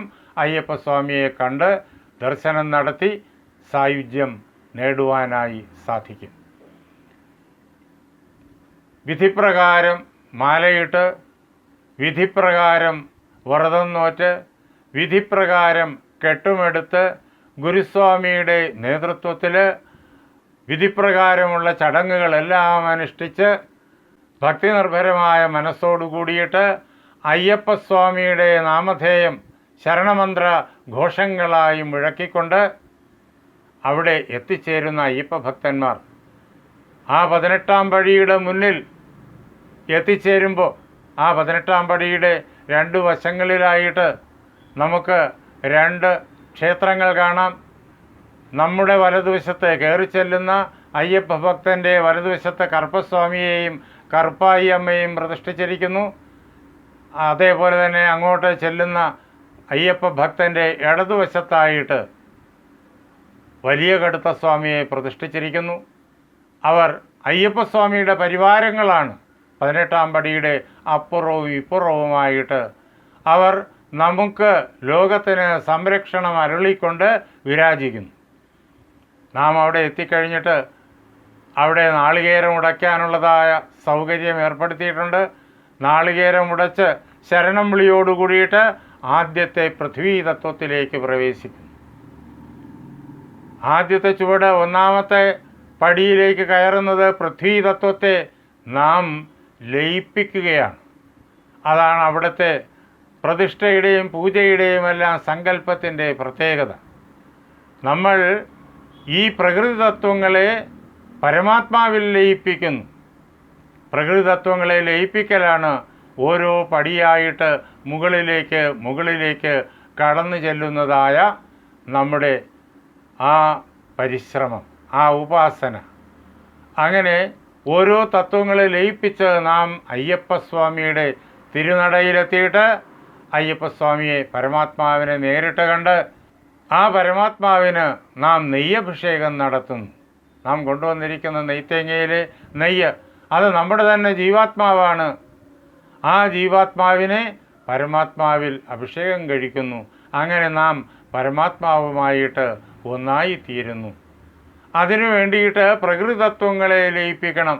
അതാണ് ഈ പടിയേറ്റം എന്നുള്ളതായ ഉപാസന. അത് നമുക്ക് തുടർന്ന് ചർച്ച ചെയ്യാം. നമ്മുടെ ഉള്ളിൻ്റെ ഉള്ളിൽ നാം ആയിരിക്കുന്ന പരമാത്മാവ് അയ്യപ്പസ്വാമി കുടികൊള്ളുന്നു. നാം അയ്യപ്പസ്വാമി തന്നെയാണ്. അതുകൊണ്ടാണ് മാലയിട്ട് കഴിഞ്ഞാൽ എല്ലാവരും അയ്യപ്പനായിട്ട് ആ അയ്യപ്പ ഭക്തനെ കാണുന്നതും സ്വാമി സ്വാമി എന്ന് വിളിക്കുന്നത്. നമ്മുടെ ഉള്ളിൻ്റെ ഉള്ളിലിരിക്കുന്ന നാമാകുന്ന ആ അയ്യപ്പസ്വാമിയെ നമ്മിൽ നിന്ന് മറയ്ക്കുന്നത് ഈ 24 പ്രകൃതി തത്വങ്ങളാണ്. അതിൻ്റെ പിന്നിലുള്ളതായ വേദാന്തശാസ്ത്രം ഇപ്പോൾ ചർച്ചയ്ക്കെടുക്കുന്നില്ല. ആ വേദാന്തശാസ്ത്രത്തെ ആസ്പദമാക്കിക്കൊണ്ട് ഇവിടെ ഈ ക്ഷേത്ര ഉപാസനയിൽ അയ്യപ്പസ്വാമിയെ കാണാൻ പാകത്തിന് ചിട്ട ചെയ്തു വച്ചിരിക്കുന്ന ക്രമീകരണം മാത്രമാണ് നമ്മുടെ ഇപ്പോഴത്തെ ചർച്ചയുടെ വിഷയം. ഈ 24 പ്രകൃതി തത്വങ്ങളാണ് നമ്മുടെ ഉള്ളിൻ്റെ ഉള്ളിലിരിക്കുന്ന അയ്യപ്പസ്വാമിയെ വ്യക്തമായി കാണുന്നതിൽ നിന്നിട്ട് നമ്മുടെ അന്തരംഗത്തെ മറച്ചു വച്ചിരിക്കുന്നത്. അപ്പോൾ എന്താ വേണ്ടത്? ഈ പ്രകൃതി തത്വങ്ങളെ അയ്യപ്പസ്വാമിയിൽ ലയിപ്പിക്കണം. ഈ പ്രകൃതി തത്വങ്ങൾ ഉണ്ടായത് അയ്യപ്പസ്വാമിയിൽ നിന്നാണ്. കാമയത ബഹുസ്യാം, അവൻ സങ്കല്പിച്ച് ഞാൻ പലതായി തീരട്ടെ എന്ന്. അങ്ങനെയാണ് മൂലപ്രകൃതി സ്പന്ദിച്ചു വരുന്നത്.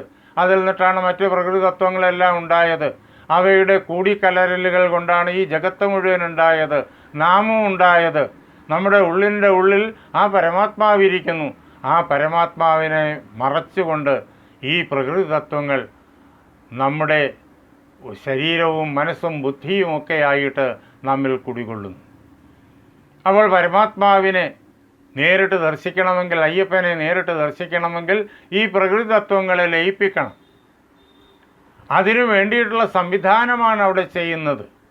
അതിനെ ലയിപ്പിക്കാൻ ഒരു സാധകൻ സാധിക്കണമെങ്കിലോ നേരത്തെ ആചാര്യന്മാർ, ഗുരുസ്വാമിമാർ വിധിച്ചിരിക്കുന്ന പ്രകാരത്തിൽ മാലയിട്ട് കഠിനമായ വ്രതം നോറ്റ് ഇരുമുടി കെട്ടുമെടുത്ത് ആ ഇരുമുടിക്കെട്ടും ചുമന്നുകൊണ്ട് വേണം പടിയേറാൻ. അങ്ങനെ ശ്രദ്ധയോടെയും ഭക്തിയോടെയും നാം പടിയേറുമ്പോൾ അതിൻ്റെ പരമഫലം അയ്യപ്പ ദർശനമാണ് എന്ന് എല്ലാവർക്കും അറിയാം. പക്ഷേ അതിൻ്റെ ഉള്ളിൽ നടക്കുന്ന ആ വേദാന്തശാസ്ത്രപരമായ യോഗശാസ്ത്രപരമായ തന്ത്രശാസ്ത്രപരമായ പ്രവർത്തനമാണ് നാം ഇവിടെ ഈ അവസരത്തിൽ വിശകലനം ചെയ്യുന്നത്. നമ്മുടെ ശരീര മനോബുദ്ധികളുടെ നിർമ്മിതിക്ക് ഉപയോഗിച്ചിരിക്കുന്ന പ്രകൃതിതത്വങ്ങളെ ഒന്നൊന്നായിട്ട് നാം ലയിപ്പിക്കുന്നു. ഒന്നാമത്തെ പടി, 18 പടികൾ ഒന്നാമത്തെ പടി പൃഥ്വീതത്വമാണ്. ശിരസിൽ ഇരുമുടിക്കെട്ടുമായിട്ട് ശരണം വിളികളോടുകൂടി നാളികേരം ഉടച്ചതിന് ശേഷം ആ ഒന്നാമത്തെ പടിയിൽ കയറുമ്പോൾ ആ പൃഥ്വീതത്വത്തെ നാം ലയിപ്പിക്കുന്നു, അയ്യപ്പസ്വാമിയെ ലയിപ്പിക്കുന്നു. രണ്ടാമത്തെ പടിയിൽ കയറുമ്പോൾ ജലതത്വത്തെ ലയിപ്പിക്കുന്നു. മൂന്നാമത്തെ പടിയിൽ കയറുമ്പോൾ അഗ്നിതത്വത്തെ ലയിപ്പിക്കുന്നു. നാലാമത്തെ പടിയിൽ കയറുമ്പോൾ വായുതത്വത്തെ ലയിപ്പിക്കുന്നു. അഞ്ചാമത്തെ പടിയിൽ കയറുമ്പോൾ ആകാശതത്വത്തെ ലയിപ്പിക്കുന്നു. ഇങ്ങനെ 5 പടികൾ കയറുമ്പോഴേക്കും നാം സ്ഥൂല പഞ്ചഭൂതങ്ങളെയെല്ലാം ലയിപ്പിച്ചു കഴിഞ്ഞിരിക്കും. ആറാമത്തെ പടിയിലേക്ക് കയറുമ്പോഴേക്കും വായു എന്നുള്ളതായ നമ്മുടെ കർമ്മേന്ദ്രിയത്തെ പരമാത്മാവിൽ ലയിപ്പിക്കുന്നു. ഏഴാമത്തെ പടിയിൽ കയറുമ്പോഴേക്കും ഉപസ്ഥം എന്നുള്ളതായ കർമ്മേന്ദ്രിയത്തെ ലയിപ്പിക്കുന്നു. അതേപോലെ 8ാമത് പടിയിലേക്ക് കയറുമ്പോൾ പാദം എന്നുള്ളതായ കർമ്മേന്ദ്രിയത്തെ ലയിപ്പിക്കുന്നു. 9ാമത് പടിയിലേക്ക് കയറുമ്പോൾ പാണി എന്നുള്ളതായ കർമ്മേന്ദ്രിയത്തെ ലയിപ്പിക്കുന്നു. 10ാമത് പടിയിലേക്ക് കയറുമ്പോൾ വാഗീന്ദ്രിയം എന്നുള്ളതായ കർമ്മേന്ദ്രിയത്തെ ലയിപ്പിക്കുന്നു. ശ്രദ്ധയോടുകൂടിയിട്ട് പടിയേറുന്ന ഭക്തന്മാരിൽ അത് 100% സംഭവിക്കുന്നു. ഓരോരുത്തരിലും ശ്രദ്ധ എത്രമാത്രമുണ്ടോ അത്രമാത്രം ഭംഗിയായിട്ടായിരിക്കും, ഉത്കടമായിട്ടായിരിക്കും ഈ ലയപ്രക്രിയ നടക്കുക. അത്ര കണ്ട് തെളിച്ചത്തോടു കൂടിയിട്ട് അയ്യപ്പസ്വാമിയെ നേരിട്ട് കാണുവാനും ഉപാസിക്കുവാനും ശരണം പ്രാപിക്കുവാനും സാധിക്കും. 10ാമത്തെ പടി കഴിഞ്ഞ് ഇനിയുള്ളതായ 5 പടികൾ അത് ജ്ഞാനേന്ദ്രിയങ്ങളാണ്. 11ാമത് പടിയിലേക്ക് കയറുമ്പോൾ മൂക്ക് എന്നുള്ളതായ ജ്ഞാനേന്ദ്രിയത്തെ നാം ലയിപ്പിക്കുന്നു. 12ാമത് പടിയിലേക്ക് കയറുമ്പോൾ നാവ് എന്നുള്ള ജ്ഞാനേന്ദ്രിയത്തെ നാം ലയിപ്പിക്കുന്നു. 13ാമത് പടിയിലേക്ക് കയറുമ്പോൾ കണ്ണ് എന്നുള്ളതായ ജ്ഞാനേന്ദ്രിയത്തെ ലയിപ്പിക്കുന്നു. 14ാമത് പടിയിലേക്ക് കയറുമ്പോൾ ത്വക്ക് എന്നുള്ളതായ ജ്ഞാനേന്ദ്രിയത്തെ ലയിപ്പിക്കുന്നു. 15ാമത് പടിയിലേക്ക് കയറുമ്പോൾ ശ്രോത്രം അഥവാ കാത് എന്നുള്ള ജ്ഞാനേന്ദ്രിയത്തെ നാം ലയിപ്പിക്കുന്നു. ഇനി 16ാമത് പടിയിലേക്കുള്ള പ്രവേശമാണ്. അത് മനസ്തത്വമാണ്. ശ്രദ്ധയോടുകൂടി ഭക്തിവിശ്വാസങ്ങളോടുകൂടി 16ാമത് തത്വത്തിലേക്ക് നാം പ്രവേശിക്കുമ്പോൾ മനസ്തത്വവും ലയിച്ചു കഴിയും. ഇനി 17ാമത് പടി സൂക്ഷ്മ തന്മാത്രയിൽ ഉള്ള ഗന്ധതത്വമാണ്. 17ാമത് പടി. ആ പടിയിലേക്ക് കയറുമ്പോൾ ഗന്ധതത്വം ലയിക്കും. 18ാമത് പടിയിലേക്ക് കയറുമ്പോൾ രസതത്വവും ലയിക്കും. ഏതൊരു സാധകനും ശരീരത്തോടു കൂടിയിട്ട് കടന്നു ചെല്ലുമ്പോൾ ഇതുവരെ മാത്രമേ ശരീരം നിലനിൽക്കുവോളം കാലം ഭഗവാന്റെ മുന്നിലേക്ക് എത്താനായിട്ട് പടി ചവിട്ടി ചെല്ലാൻ പറ്റൂ. ഇതിനപ്പുറം സശരീരനായിട്ട് ചെല്ലാൻ പാടില്ല. ഇതിനപ്പുറം ചെല്ലേണ്ടത് മനസ്സുകൊണ്ടാണ്, ഏകാന്തമായ ധ്യാനം കൊണ്ടാണ്. അതാണ് 18 പടികൾ. 18ാമത് പടി രസതത്വമാണ്. 16ാമത് പടി മനസ്തത്വം, 17ാമത്തത് ഗന്ധതത്വം, 18ാമത് രസതത്വം. അതുവരെ ലയിപ്പിച്ചാൽ പിന്നെ 19ാമത് പടി അത് സോപാനത്തിലെ താഴത്തെ പടിയാണ്. അത് രൂപതത്വമാണ്. അങ്ങോട്ട് പ്രവേശിക്കാൻ പാടില്ല. അതിനെ ലയിപ്പിച്ചാൽ അയ്യപ്പസ്വാമിയെ അയ്യപ്പസ്വാമിയായിട്ട് കാണാനാവില്ല. രൂപം ലയിക്കും, നിർഗുണ നിരാകാര ബ്രഹ്മമാകും. അതുകൊണ്ടാണ് അതിനിപ്പുറം വരെ മാത്രമേ ഏവർക്കും പ്രവേശനമുള്ളൂ. അങ്ങനെ ശ്രദ്ധയോടുകൂടിയിട്ട് അനുഷ്ഠാനങ്ങളെല്ലാം ചെയ്ത് രസതത്വവും കടന്ന് 18ാം പടിയും കടന്ന് ചെല്ലുന്നയാളിന് 19ാമത് പടി രൂപതത്വമാണ്. 20ാമത് പടി സ്പർശതത്വമാണ്. 21ാമത് പടി ശബ്ദതത്വമാണ്. അത്രയുമാകുമ്പോഴേക്കും സൂക്ഷ്മ തന്മാത്രകളുടെ എല്ലാം തലം കഴിഞ്ഞു. 22ാമത് പടി അഹങ്കാരതത്വമാണ്. 23ാമത് പടി മനസ്തത്വമാണ്. 24ാമത് പടി മൂലപ്രകൃതിയാണ്. അങ്ങനെ ആ 6 പടികളെയും തൻ്റെ ഏകാന്തമായ ഏകാഗ്രമായ ധ്യാനം കൊണ്ട് കടന്ന് അയ്യപ്പസ്വാമിയെ നേരിട്ട് ദർശിക്കാനാകും. അവിടെ ധ്യാനം കൊണ്ടാണ് കടക്കുക. ശരീരം കൊണ്ട് 19ാം പടിക്ക് ഇപ്പുറമേ നിൽക്കുള്ളൂ. ശരീരത്തോടുകൂടി 18ാം പടി വരെ മാത്രമേ കയറാൻ പറ്റൂ. അതിനപ്പുറം 19ാമത് പടി മുതൽ 24ാമത് പടി വരെ ആ പ്രകൃതി തത്വങ്ങളെ സമ്പൂർണമായും ധ്യാനം കൊണ്ടാണ് പിന്നെ ലയിച്ചടക്കുക. അങ്ങനെ 24 പ്രകൃതി തത്വങ്ങളെയും ലയിപ്പിച്ചു കഴിഞ്ഞാൽ പൂർണ്ണ ബ്രഹ്മാനുഭവം അയ്യപ്പസ്വാമിയുമായിട്ട് ഒന്നായിത്തീരുന്നു. അതാണ് ആ നെയ്യഭിഷേകം. നെയ്യഭിഷേകം നടത്തുന്നത് ഏറ്റവും പ്രധാനം. തീർത്ഥയാത്രയിൽ ഏറ്റവും പ്രധാനം അതാണ്. ഇരുമുടിക്കെട്ടിൽ, മുൻകെട്ടിൽ, അഭിഷേകക്കെട്ടിൽ അഭിഷേകത്തിന് വേണ്ടിയുള്ള പദാർത്ഥങ്ങളെല്ലാം നിറച്ചിട്ടുണ്ട്. അതിലേറ്റവും പ്രധാനം നെയ്ത്തേങ്ങയാണ്.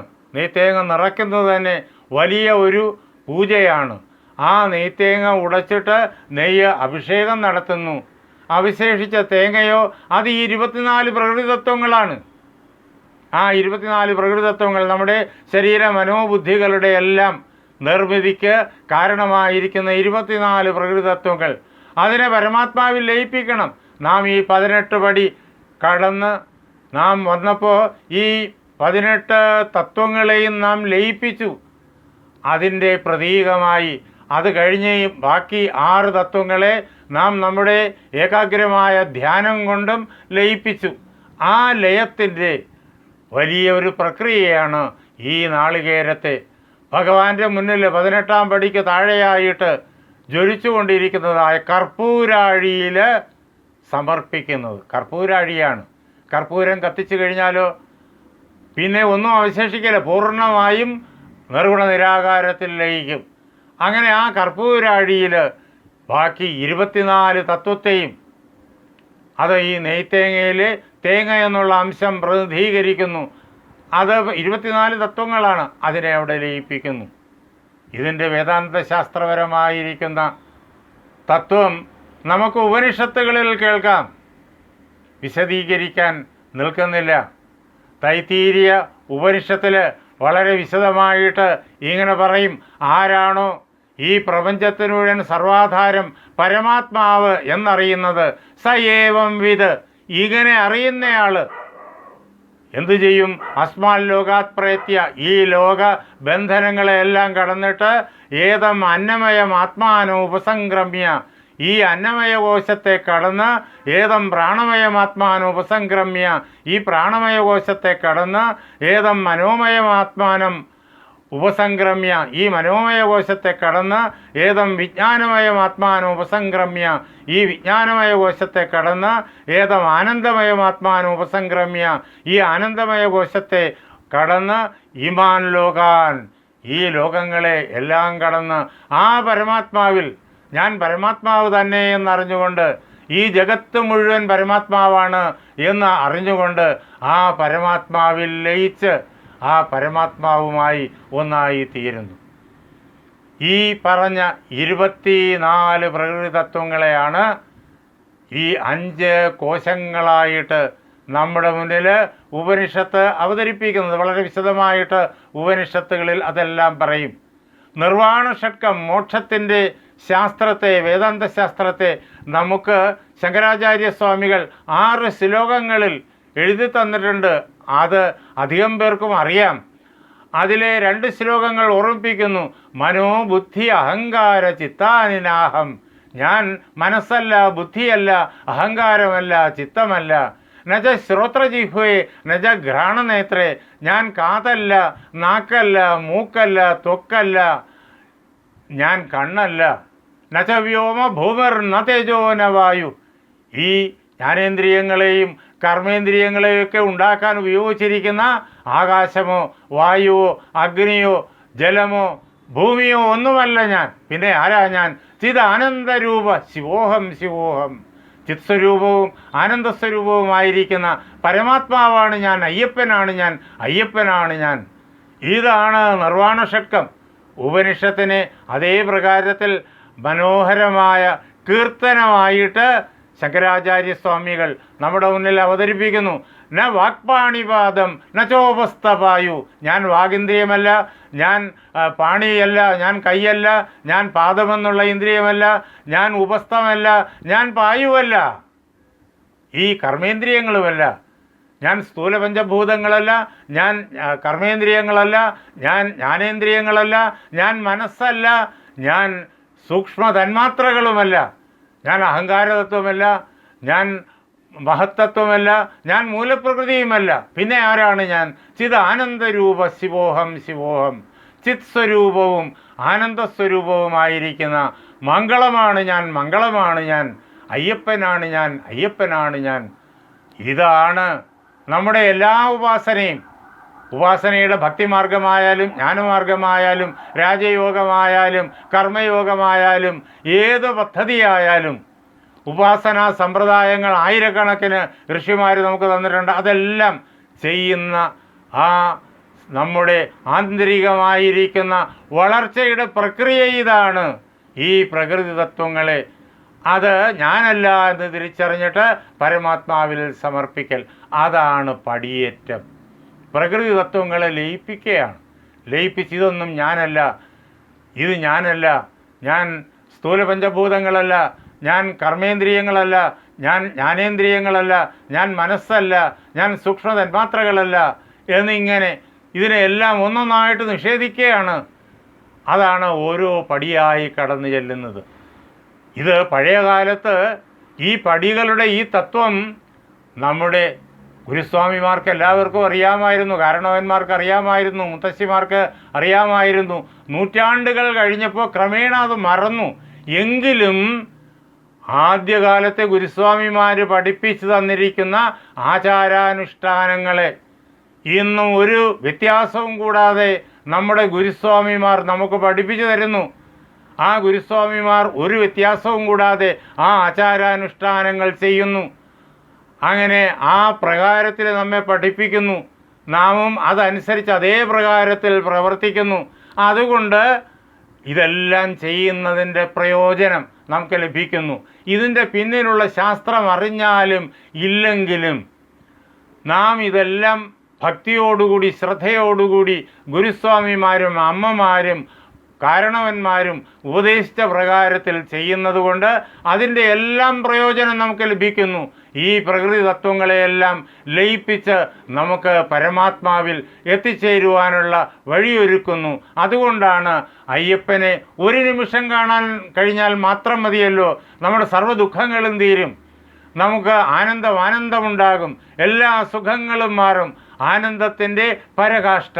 ഓരോ വർഷവും അവിടെ ഇത്രയും ദിവസത്തെ ഇത്രയും മാസങ്ങളുടെ വ്രതമനുഷ്ഠിച്ച് ആ വഴിയെല്ലാം താണ്ടി കഷ്ടപ്പെട്ട് അവിടെ ഈ ഭക്തന്മാർ ചെല്ലാനുള്ള കാരണം ഒരു നിമിഷത്തെ ദർശനമേ കിട്ടുന്നുള്ളൂ, മതി. അതുകൊണ്ട് എല്ലാ സൗഖ്യങ്ങളും കൈവരുന്നു, എല്ലാ ആനന്ദവും കൈവരുന്നു, അലൗകികമായ ആനന്ദം കൈവരുന്നു. എന്തുകൊണ്ടെന്നാൽ ഈ പ്രകൃതി തത്വങ്ങൾ ഒന്നും ഞാനല്ല, ഞാൻ അയ്യപ്പനാണ്, ഞാൻ അയ്യപ്പനാണ്. സ്വയം അയ്യപ്പനായിട്ട് ധരിക്കാനാണല്ലോ മാലയിടുന്നത് മുതൽ നമുക്ക് നമ്മുടെ ഗുരുസ്വാമിമാർ പഠിപ്പിച്ചു തന്നത്. ഈ ലോകത്ത് കാണുന്ന എല്ലാവരെയും, മനുഷ്യരെയും മൃഗങ്ങളെയും പുല്ലിനെയും പുഴുവിനെയും മണൽത്തരിയെയും മുള്ളിനെയും കല്ലിനെയും സൂര്യചന്ദ്ര നക്ഷത്രാദികളെയും എല്ലാവരെയും അയ്യപ്പനായി കാണാനും ബഹുമാനിക്കാനുമാണല്ലോ നമ്മുടെ ഗുരുസ്വാമിമാരും നമ്മുടെ അമ്മമാരും നമ്മുടെ കാരണവന്മാരും നമുക്ക് പഠിപ്പിച്ചു തന്നത്. അവർ പഠിപ്പിച്ചു തന്ന ആ മാർഗം കൃത്യതയോടുകൂടിയിട്ട് ശ്രദ്ധയോടുകൂടിയിട്ട് പിന്തുടരുന്നത് കൊണ്ട് നമ്മുടെ ഉള്ളിൽ നടക്കുന്ന ഈ ആധ്യാത്മികമായിട്ടുള്ള പരിവർത്തനം എന്താണെന്ന് അറിഞ്ഞാലും ഇല്ലെങ്കിലും നമ്മിൽ നമ്മുടെ ശ്രദ്ധയും ഭക്തിയും അനുസരിച്ചിട്ട് അതിൻ്റെ പ്രയോജനമുണ്ടാകുന്നു. ആ പ്രയോജനം നമുക്ക് അയ്യപ്പനെ കാണുമ്പോൾ ലഭിക്കുന്നു. അതുകൊണ്ടാണ് വീണ്ടും വീണ്ടും അവിടെ ഓടിയെത്താനുള്ള ആഗ്രഹം നമുക്കുണ്ടാകുന്നത്. ഓരോ വർഷവും കൂടുതൽ ആളുകൾ, കോടാനുകോടി ആളുകൾ ലോകത്തിൻ്റെ എല്ലാ ഭാഗങ്ങളിൽ നിന്നും വന്നു ചേരാനുള്ള കാരണം ആ 18 പടി കടന്ന് അയ്യപ്പൻ്റെ മുന്നിൽ എത്തിച്ചേർന്ന് സ്വാമിയേ ശരണമയ്യപ്പ എന്ന് ഹൃദയം തുറന്ന് വിളിക്കുന്ന അവസരത്തിൽ ലഭിക്കുന്ന ആ സച്ചിദാനന്ദത്തിൻ്റെ ആ പരമമായ പ്രയോജനമാണ്. ഇതാണ് അവിടെ ചെയ്തു വച്ചിരിക്കുന്നതെന്നറിയണം. ലയപ്രക്രിയയാണ് അവിടെ ചെയ്തു വച്ചിരിക്കുന്നത്. അത് നാം മനസ്സിലാക്കുമ്പോഴാണ് യുവതിമാർ അവിടെ പോകാത്തതിൻ്റെ കാരണം നമുക്ക് മനസ്സിലാവുക. 10 വയസ്സ് വരെയുള്ള പെൺകുഞ്ഞുങ്ങളും 50 വയസ്സിന് മുകളിലുള്ള അമ്മമാരും അവിടെ ദർശനത്തിന് പോകും. മാലയിട്ടിട്ട് ആ ശബരിമല തീർത്ഥാടനം നടത്തുന്നതിൻ്റെ എല്ലാ വ്രതവിധികളും ഭംഗിയായിട്ട് ശ്രദ്ധയോടുകൂടി ഭക്തിയോടുകൂടി നിർവഹിച്ച് അവിടെ പോകുന്നുണ്ട്. ലക്ഷക്കണക്കിന് അമ്മമാരും സഹോദരിമാരും 10 വയസ്സിന് താഴെയുള്ള പെൺകുഞ്ഞുങ്ങളും അവിടെ ഒന്ന് ദർശനം നടത്തുന്നുണ്ട്. യുവതിമാർ മാത്രമേ അവിടെ പോകാതുള്ളൂ. അതിനുള്ള കാരണം ഇതാണ്, അവിടെ ലയപ്രക്രിയയാണ്. അതിലേക്ക് നമുക്ക് കടന്നു ചെല്ലാം. അപ്പോഴേക്കും അവിടെ നമ്മുടെ മുത്തശ്ശിമാർ യുവതിമാർ പോകണ്ട എന്ന് സ്വയം തീരുമാനിക്കാനുള്ള കാരണം വ്യക്തമായി തീരും. ആദരണീയരായ അയ്യപ്പസ്വാമി ഭക്തന്മാരെ, അമ്മമാരെ, യുവതിമാർ ശബരിമലയിൽ പോകാത്തതിന് കാരണമാണ് ഇനി നമ്മൾ ചിന്തിക്കേണ്ടത്. ശബരിമല ശ്രീധർമ്മശാസ്ത്ര ക്ഷേത്രത്തിലെ 18 പടികളുടെ പ്രത്യേകതകൾ നാം കണ്ടു. 18 പടികളും അതിനു മുകളിൽ സോപാനത്തിലുള്ളതായ 5ഉം 1ഉം 6 പടികളും പ്രകൃതി തത്വങ്ങളാണ് എന്ന് നാം കണ്ടു. വിധിപ്രകാരം വ്രതം നോറ്റ്, വിധിപ്രകാരം ഇരുമുടി കെട്ടുമെടുത്ത്, ഭക്തിനിർഭരമായിരിക്കുന്ന അന്തരീക്ഷത്തിൽ അയ്യപ്പസ്വാമിയുടെ നാമമന്ത്രങ്ങൾ ഉറക്കെ ശരണം വിളികളായിട്ട് ഘോഷിച്ചുകൊണ്ട്, അയ്യപ്പസ്വാമിയുടെ നാമമന്ത്രങ്ങൾ ശരണം വിളികളായിട്ട് അന്തരീക്ഷത്തിൽ മുഴക്കിക്കൊണ്ട് ഭക്തജനങ്ങൾ 18ാം പടിയുടെ മുന്നിൽ എത്തിച്ചേരുന്നു. എരുമേലിയിൽ നിന്ന് പരമ്പരാഗതമായ വഴിയിലൂടെ കാനന മേഖലയിലൂടെ സന്നിധാനത്തിൽ എത്തിച്ചേരുമ്പോൾ യഥാർത്ഥത്തിൽ നമ്മുടെ ഉള്ളിലുള്ളതായ പ്രകൃതി തത്വങ്ങളെയെല്ലാം ലയിപ്പിക്കുന്ന പ്രക്രിയയാണ് നടക്കുന്നത്. അത്രയും നാളത്തെ വ്രതവും അനുഷ്ഠാനങ്ങളും എല്ലാം കൊണ്ട് പരിശുദ്ധ മാനസരായിട്ടുള്ള ആളുകളാണ് 18ാം പടിയുടെ ചുവട്ടിൽ എത്തിച്ചേരുക.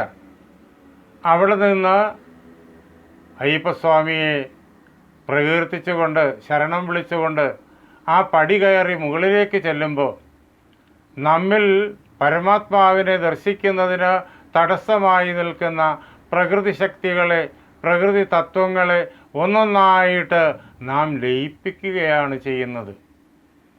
അങ്ങനെ 18 പ്രകൃതി തത്വങ്ങളെയും ലയിപ്പിച്ച് നാം ഭഗവാന്റെ തിരുനടയിൽ എത്തി നിൽക്കുന്നു. ഇനി അങ്ങോട്ടുള്ളതായ 6 പ്രകൃതി തത്വങ്ങളെ ശരീരത്തോടുകൂടി കടക്കുക പാടില്ല.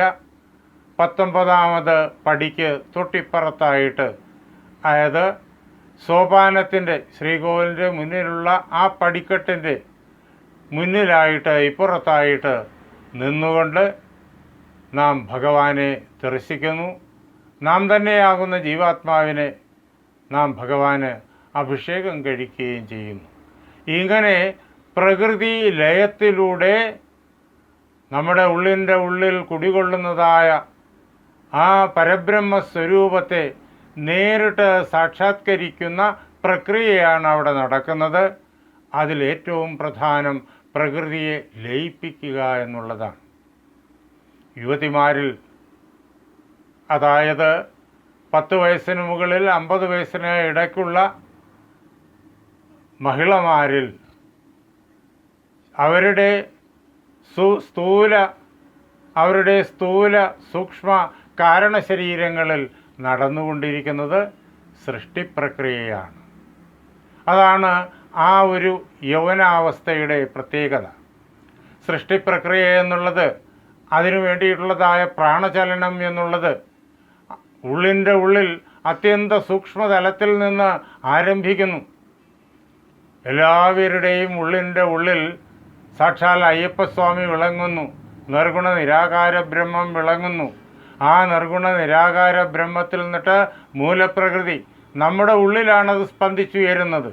ജഗത്തിൽ എന്തൊക്കെയുണ്ടോ അതെല്ലാം നമ്മുടെ ഓരോരുത്തരുടെയും ഉള്ളിലുണ്ട് എന്ന് നേരത്തെ പറഞ്ഞു. അതുതന്നെയാണ് ക്ഷേത്രത്തിലുമുള്ളത് എന്നും നേരത്തെ പറഞ്ഞു.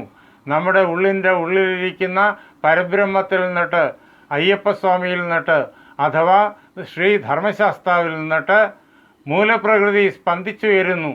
ആ മൂലപ്രകൃതിയിൽ നിന്നിട്ട് ബാക്കി പ്രകൃതി തത്വങ്ങളും സ്പന്ദിച്ചുയരുന്നു. ആ പ്രകൃതി തത്വങ്ങൾ യുവതിമാരിൽ പുതിയ തലമുറയെ സൃഷ്ടിക്കുന്നതിന് വേണ്ടിയിട്ടുള്ളതായ പ്രാണചലനത്തെയും ഉളവാക്കുന്നു. 10 വയസ്സിന് മുകളിൽ 50 വയസ്സിന് ഇടയ്ക്കുള്ള കാലഘട്ടത്തിൽ ഈ പ്രാണചലനം, മൂലപ്രകൃതിയിൽ നിന്നിട്ട് സ്പന്ദിച്ചുയരുന്ന സൃഷ്ടിപ്രക്രിയയുടെ പ്രാണചലനം സജീവമാണ്. അതുകൊണ്ടാണ് പുതിയ തലമുറകൾ ഈ ജഗത്തിൽ ആവിർഭവിക്കുന്നത്. ഈ ലോകത്തിൻ്റെ നിലനിൽപ്പിന് അത് അത്യന്താപേക്ഷിതമാണ്. ലയപ്രക്രിയയ്ക്ക് എത്ര കണ്ട് പ്രാധാന്യം ആത്മമോക്ഷത്തിൻ്റെ കാര്യത്തിലുണ്ടോ, അതേപോലെ തന്നെ പ്രപഞ്ചത്തിൻ്റെ നിലനിൽപ്പിനും നമ്മുടെ ഓരോരുത്തരുടെയും പുനർജന്മത്തിനും അതേപോലെ തന്നെ നിലനിൽപ്പിനും ഈ സൃഷ്ടിപ്രക്രിയയ്ക്കും തുല്യ പ്രാധാന്യമുണ്ട്. അതുകൊണ്ട് അത്യന്തം പവിത്രമാണ്. മോക്ഷം പോലെ തന്നെ പവിത്രമാണ് ഈ സൃഷ്ടി പ്രക്രിയയ്ക്കുള്ളതായ പ്രാണചലനവും. അതുകൊണ്ട് അങ്ങേയറ്റം ആദരണീയമാണ്. ആ പ്രാണചലനം ആരോഗ്യത്തോടു കൂടിയിട്ട്, കരുത്തോടു കൂടിയിട്ട്, കാരണശരീരത്തിലൂടെയും സൂക്ഷ്മശരീരത്തിലൂടെയും സ്ഥൂല ശരീരത്തിലൂടെയും യഥായോഗ്യം പ്രവർത്തിച്ച് പുതിയ ജീവരാശിക്ക് ജന്മം കൊടുക്കേണ്ടത് ലോകത്തിനും അതേപോലെ തന്നെ എല്ലാ ജീവന്മാർക്കും അത്യന്താപേക്ഷിതമാണ്. അങ്ങനെയുള്ള സൃഷ്ടിപ്രക്രിയ യുവതിമാരിൽ പ്രാണചലനമായിട്ട് നിലനിൽക്കുന്നു. അവരുടെ ഉള്ളിൽ നിന്ന് സ്ഥൂല ശരീരം വരെ ആ പ്രാണചലനം നടന്നുകൊണ്ടേയിരിക്കുന്നു. ആ അവസരത്തിൽ അതിന് നേരെ വിപരീതമായ പ്രാണചലനം സംഭവിക്കുന്ന ആ 18ാം പടിയിലൂടെ കടന്നു ചെല്ലുക പാടില്ല. എന്തുകൊണ്ടെന്നാൽ അവിടെ ലയപ്രക്രിയയാണ്, ഇത് സൃഷ്ടിപ്രക്രിയയാണ് ഉള്ളിൽ. ഇത് രണ്ടും വിപരീതമാണ്, പരസ്പര വിരുദ്ധമാണ്. രണ്ടും പവിത്രമാണ്, രണ്ടും ആദരണീയമാണ്, എന്നാൽ രണ്ടും വിപരീതമാണ്. അങ്ങനെ വിപരീതമായിട്ടുള്ള വസ്തുക്കൾ, പ്രക്രിയകൾ ഒരുമിച്ച് ഒരിടത്ത് വരിക പാടില്ല. അതുകൊണ്ടാണ് യുവതിമാർ 10 വയസ്സിന് മുകളിൽ 50 വയസ്സിനുള്ളിലുള്ള മഹിളമാർ അവിടെ ശബരിമലയിലുള്ള ശ്രീ ധർമ്മശാസ്താ ക്ഷേത്രത്തിൻ്റെ മുന്നിൽ പോകാത്തത്, മല ചവിട്ടാത്തത്, അവിടെ 18ാം പടി കയറിയിട്ട് അയ്യപ്പൻ്റെ മുന്നിൽ ചെല്ലാത്തത്. 10 വയസ്സിന് മുമ്പ് സൃഷ്ടിപ്രക്രിയയ്ക്കായിട്ടുള്ള പ്രാണചലനം ഇല്ല. അതേപോലെ തന്നെ 50 വയസ്സ് കഴിഞ്ഞാൽ പിന്നെ ആ പ്രാണചലനം ഇല്ല. ആ അവസരത്തിൽ മഹിളമാർക്കും അവിടെ വിധിപ്രകാരം വ്രതം നോറ്റ് ഇരുമുടിക്കെട്ടുമെടുത്ത് വിധിപ്രകാരം ആചാരങ്ങളും അനുഷ്ഠാനങ്ങളുമെല്ലാം പരിപാലിച്ചുകൊണ്ട് ശബരിമല ധർമ്മശാസ്താ ക്ഷേത്രത്തിൻ്റെ മുന്നിൽ 18 പടി കയറി ഭഗവാന്റെ മുന്നിൽ, സോപാനത്തിന് മുന്നിൽ ചെന്ന് നിന്ന് ഭഗവാനെ സാക്ഷാത്കരിക്കുകയും ഭഗവാന് താൻ കൊണ്ടുവന്നിരിക്കുന്നതായ നെയ്ത്തേങ്ങയിലെ നെയ്യ് അഭിഷേകം കഴിക്കുകയും അതിൻ്റെ പ്രസാദം സ്വീകരിക്കുകയും ഭഗവാന്റെ അനുഗ്രഹം സ്വീകരിച്ച് സന്തോഷത്തോടു കൂടിയിട്ട് ധന്യരായിട്ട് വീട്ടിലേക്ക് മടങ്ങിപ്പോകാനും സാധിക്കും. പക്ഷേ 10 വയസ്സിനും 50 വയസ്സിനും ഇടയ്ക്ക് അത് പാടില്ല. 10 വയസ്സിന് മുമ്പും 50 വയസ്സിന് ശേഷവും വിധിപ്രകാരം വ്രതം നോറ്റ്, വിധിപ്രകാരം കെട്ടുനിറച്ച് ശരണം വിളികളോടുകൂടി ആചാരങ്ങളും അനുഷ്ഠാനങ്ങളുമെല്ലാം പരിപാലിച്ച് 18ാം പടിയുടെ മുന്നിൽ ചെന്ന് ആ പടിയേറി ഭഗവാന്റെ മുന്നിലെത്തി നെയ്യഭിഷേകം കഴിച്ച് പ്രസാദം വാങ്ങി ഭഗവത് ദർശനം കൊണ്ട് ധന്യരായി ആനന്ദത്തോടു കൂടിയിട്ട് വീട്ടിലേക്ക് മടങ്ങിപ്പോകാനാകും.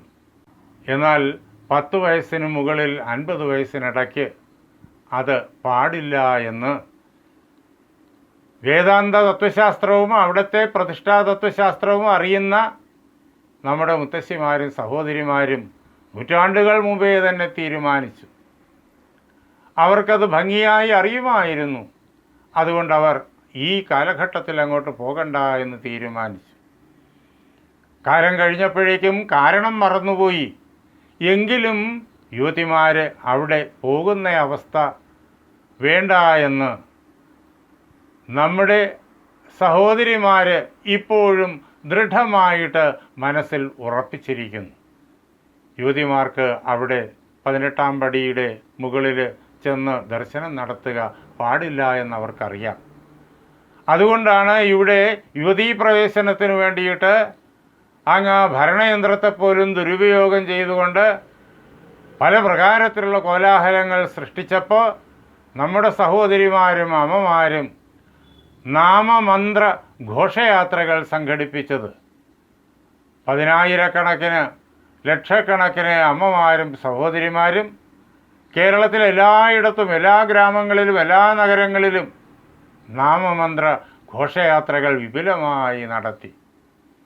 അവർ മുദ്രാവാക്യം വിളിക്കുകയല്ല ഉണ്ടായത്, അവർ നാമമന്ത്ര ഘോഷയാത്ര നടത്തുകയായിരുന്നു. എന്ന് മാത്രമല്ല, ഒരു സന്ധ്യാസമയത്ത് കേരളത്തിൽ തെക്കേയറ്റം മുതൽ വടക്കേയറ്റം വരെ അവർ വിളക്കുകളുമായിട്ട്, കത്തിച്ച ജ്വലിക്കുന്ന വിളക്കുകളുമായിട്ട് ഒരു വരിയായി, ഒരു ഹാരം പോലെ, ഭഗവാന് ചാർത്തിക്കുന്ന ഹാരം പോലെ നിരന്നു നിന്ന് നാമമന്ത്രം മുഴക്കി. എത്ര കണ്ട് നിഷ്ഠ, എത്ര കണ്ട് അർപ്പണ മനോഭാവം, എത്ര കണ്ട് വ്രതം ദീക്ഷിക്കുവാനുള്ളതായ മാനസികമായിട്ടുള്ള തയ്യാറെടുപ്പ് അവർക്കുണ്ട് എന്ന്, അവരുടെ ധന്യമായ സങ്കല്പത്തിന് എത്രമാത്രം കരുത്തുണ്ട് എന്ന് ലോകം അറിയുന്നത് ആ നാമമന്ത്ര ഘോഷയാത്രയിലൂടെയും ആ വിളക്കുകളുടെ മഹാഹാരത്തിലൂടെയുമാണ്. അങ്ങനെ യുവതിമാർ അവിടെ പോകാത്തതിന് കാരണം ഇതാണ്. പക്ഷേ ഇതിൻ്റെ പേരിൽ ഇതൊന്നും അറിയാതെ വിവിധങ്ങളായ ചാനലുകളിലിരുന്നു കൊണ്ട് സന്ധ്യാസമയത്ത് പലരും അകാര്യമായിട്ടുള്ള കാര്യങ്ങൾ, ആവശ്യമില്ലാത്തതായിട്ടുള്ള ആക്ഷേപങ്ങൾ ചൊരിഞ്ഞു, കോലാഹലങ്ങൾ ഉണ്ടാക്കി. പക്ഷേ അത്തരം തെറ്റിദ്ധാരണകളെല്ലാം ദൂരീകരിക്കേണ്ടതാണ്. എന്തുകൊണ്ടാണ് അവിടെ യുവതിമാർ പോകാത്തത് എന്ന് വ്യക്തം. യുവതിമാർക്ക് ശബരിമല ദേവസ്ഥാനം ഒഴിച്ച് ബാക്കി എല്ലായിടവും പോകാം. ഒരു അമ്പലത്തിലും യുവതിമാരെയോ സ്ത്രീകളെയോ ആരെയുമോ വിലക്കിയിട്ടേയില്ല. ശ്രദ്ധയും ഭക്തിയുമുള്ള ആളുകൾക്ക് കുളിച്ച് ശുദ്ധ മാനസരായി, ശുദ്ധ ശരീരരായി, ശുദ്ധമായ വസ്ത്രങ്ങൾ ധരിച്ച് ഹൃദയത്തിൽ ഭക്തിയോടുകൂടിയിട്ട് എല്ലാ അമ്പലങ്ങളിലും പോകാം. ധർമ്മശാസ്താവിൻ്റെ അമ്പലങ്ങളിലും പോകാം. ഇതേ സമയത്ത് വ്രതം നോൽക്കാം, എല്ലാം ചെയ്യാം. പക്ഷേ ശബരിമലയിൽ മറ്റ് അമ്പലങ്ങളിൽ നിന്നുള്ളതായ വ്യത്യസ്തത, അവിടെ 24 പ്രകൃതി തത്വങ്ങളെയും അവിടെ പ്രതിഷ്ഠിച്ചിരിക്കുന്നു. ഏതുപോലെ ശ്രീകോവിലിൻ്റെ ഉള്ളിൽ ഭഗവത് ചൈതന്യത്തെ വിഗ്രഹത്തിലൂടെ പ്രതിഷ്ഠിച്ചിരിക്കുന്നത് പോലെ വിഗ്രഹത്തിന് എത്രമാത്രം പ്രാധാന്യമുണ്ടോ അതേ പ്രാധാന്യം ഈ പടികൾക്കുമുണ്ട്. അതുകൊണ്ടാണ് പടിപൂജ അവിടെ കൃത്യമായിട്ട് മന്ത്രോച്ചാരണത്തോടുകൂടി വിധിപ്രകാരമായിട്ട് എല്ലാ വർഷവും നിർവഹിച്ചു വരുന്നത്. കാരണം ആ പടികളിൽ പൂജ ചെയ്യേണ്ടതായിട്ടുണ്ട്. വിഗ്രഹത്തിൽ പൂജ ചെയ്യുന്നത് പോലെ തന്നെ പ്രധാനമാണ് പടിപൂജയും. ഈ വസ്തുത നാം ഉൾക്കൊള്ളണം, അത് നാം മനസ്സിലാക്കണം. മറ്റ് ക്ഷേത്രങ്ങളിൽ നിന്നിട്ട് ശബരിമലയിലെ ഈ പ്രതിഷ്ഠയുടെ വ്യത്യാസം മനസ്സിലാക്കണം. അതുകൊണ്ടാണ് ശബരിമല ദർശനത്തിന് ഇത്രയേറെ വ്രതവിധികളും ഇത്രയേറെ അനുഷ്ഠാനങ്ങളുമൊക്കെ നിർണയിച്ചിരിക്കുന്നത്. അത്രയും വ്രതവും അത്രയും അനുഷ്ഠാനവും കൊണ്ട് ശരീര മനസ്സുകളെ ശുദ്ധീകരിച്ചിട്ട് മാത്രമേ പടിയേറാൻ പാടുള്ളൂ. ഇരുമുടിക്കെട്ടും ശിരസിൽ വെച്ചുകൊണ്ട്, ഇരുമുടിക്കെട്ട് തയ്യാറാക്കുന്നതിന് വിധികൾ എല്ലാവർക്കും അറിയും. അത് ശിരസിൽ വെച്ചുകൊണ്ട് ശരണം വിളിച്ചുകൊണ്ടേ പടി ഏറാൻ പാടുള്ളൂ. അല്ലാതെ ആ പടിയിൽ ആരും കയറാൻ പാടില്ല. അത് വളരെയേറെ സുപ്രധാനമാണ്. ഇത്രയേറെ നിഷ്ഠകൾ വയ്ക്കാനുള്ള കാരണം അവിടുത്തെ ആ വിഗ്രഹത്തിൻ്റെയും ആ പടികളുടെയും പ്രതിഷ്ഠയുടെ പ്രത്യേകതയാണ്. അത് നാം ഉൾക്കൊള്ളണം. ഇത് എല്ലാവരെയും അറിയിക്കണം. നാം ഇത് മനസ്സിലാക്കിയിട്ട് ഇതിനെ ആക്ഷേപിക്കാൻ പുറപ്പെടുന്ന ആളുകൾക്ക് സ്നേഹത്തോടു കൂടിയിട്ട് കൃത്യമായി അവരുടെ സംശയങ്ങൾ ദൂരീകരിച്ചു കൊടുക്കുകയും വേണം. ഞാൻ എല്ലാ അമ്മമാരുടെയും എല്ലാ സഹോദരിമാരുടെയും എല്ലാ കുഞ്ഞുങ്ങളുടെയും പാദങ്ങളിൽ ദണ്ഡനമസ്കാരം ചെയ്യുന്നു. എല്ലാ സ്വാമി ഭക്തർക്കും എൻ്റെ നമസ്കാരം, എല്ലാ മാളികപ്പുറങ്ങൾക്കും എൻ്റെ നമസ്കാരം. വീടുകളിലിരുന്നു കൊണ്ട് അയ്യപ്പസ്വാമിയെ ഭജനം ചെയ്യുന്ന എല്ലാ ധർമ്മശാസ്ത്ര ക്ഷേത്രങ്ങളിലും മറ്റെല്ലാ ക്ഷേത്രങ്ങളിലും പോയി അയ്യപ്പസ്വാമിയെയും ശ്രീരാമനെയും മഹാദേവനെയും മഹാവിഷ്ണുവിനെയും ഭദ്രകാളിയെയും സരസ്വതിയെയും എല്ലാം ഭജനം ചെയ്യുന്ന എല്ലാ അമ്മമാർക്കും സഹോദരിമാർക്കും യുവതിമാർക്കും എല്ലാവർക്കും എൻ്റെ ദണ്ഡനമസ്കാരം. എല്ലാവരെയും നമസ്കരിക്കുന്നു. സ്വാമിയേ ശരണമയ്യപ്പ, സ്വാമിയേ ശരണമയ്യപ്പ, സ്വാമിയേ ശരണമയ്യപ്പ. ഓം ഹരിഹരസുതൻ ആനന്ദചിത്തൻ അയ്യനയ്യപ്പ സ്വാമിയേ ശരണമയ്യപ്പ, ശരണമയ്യപ്പ, ശരണമയ്യപ്പ.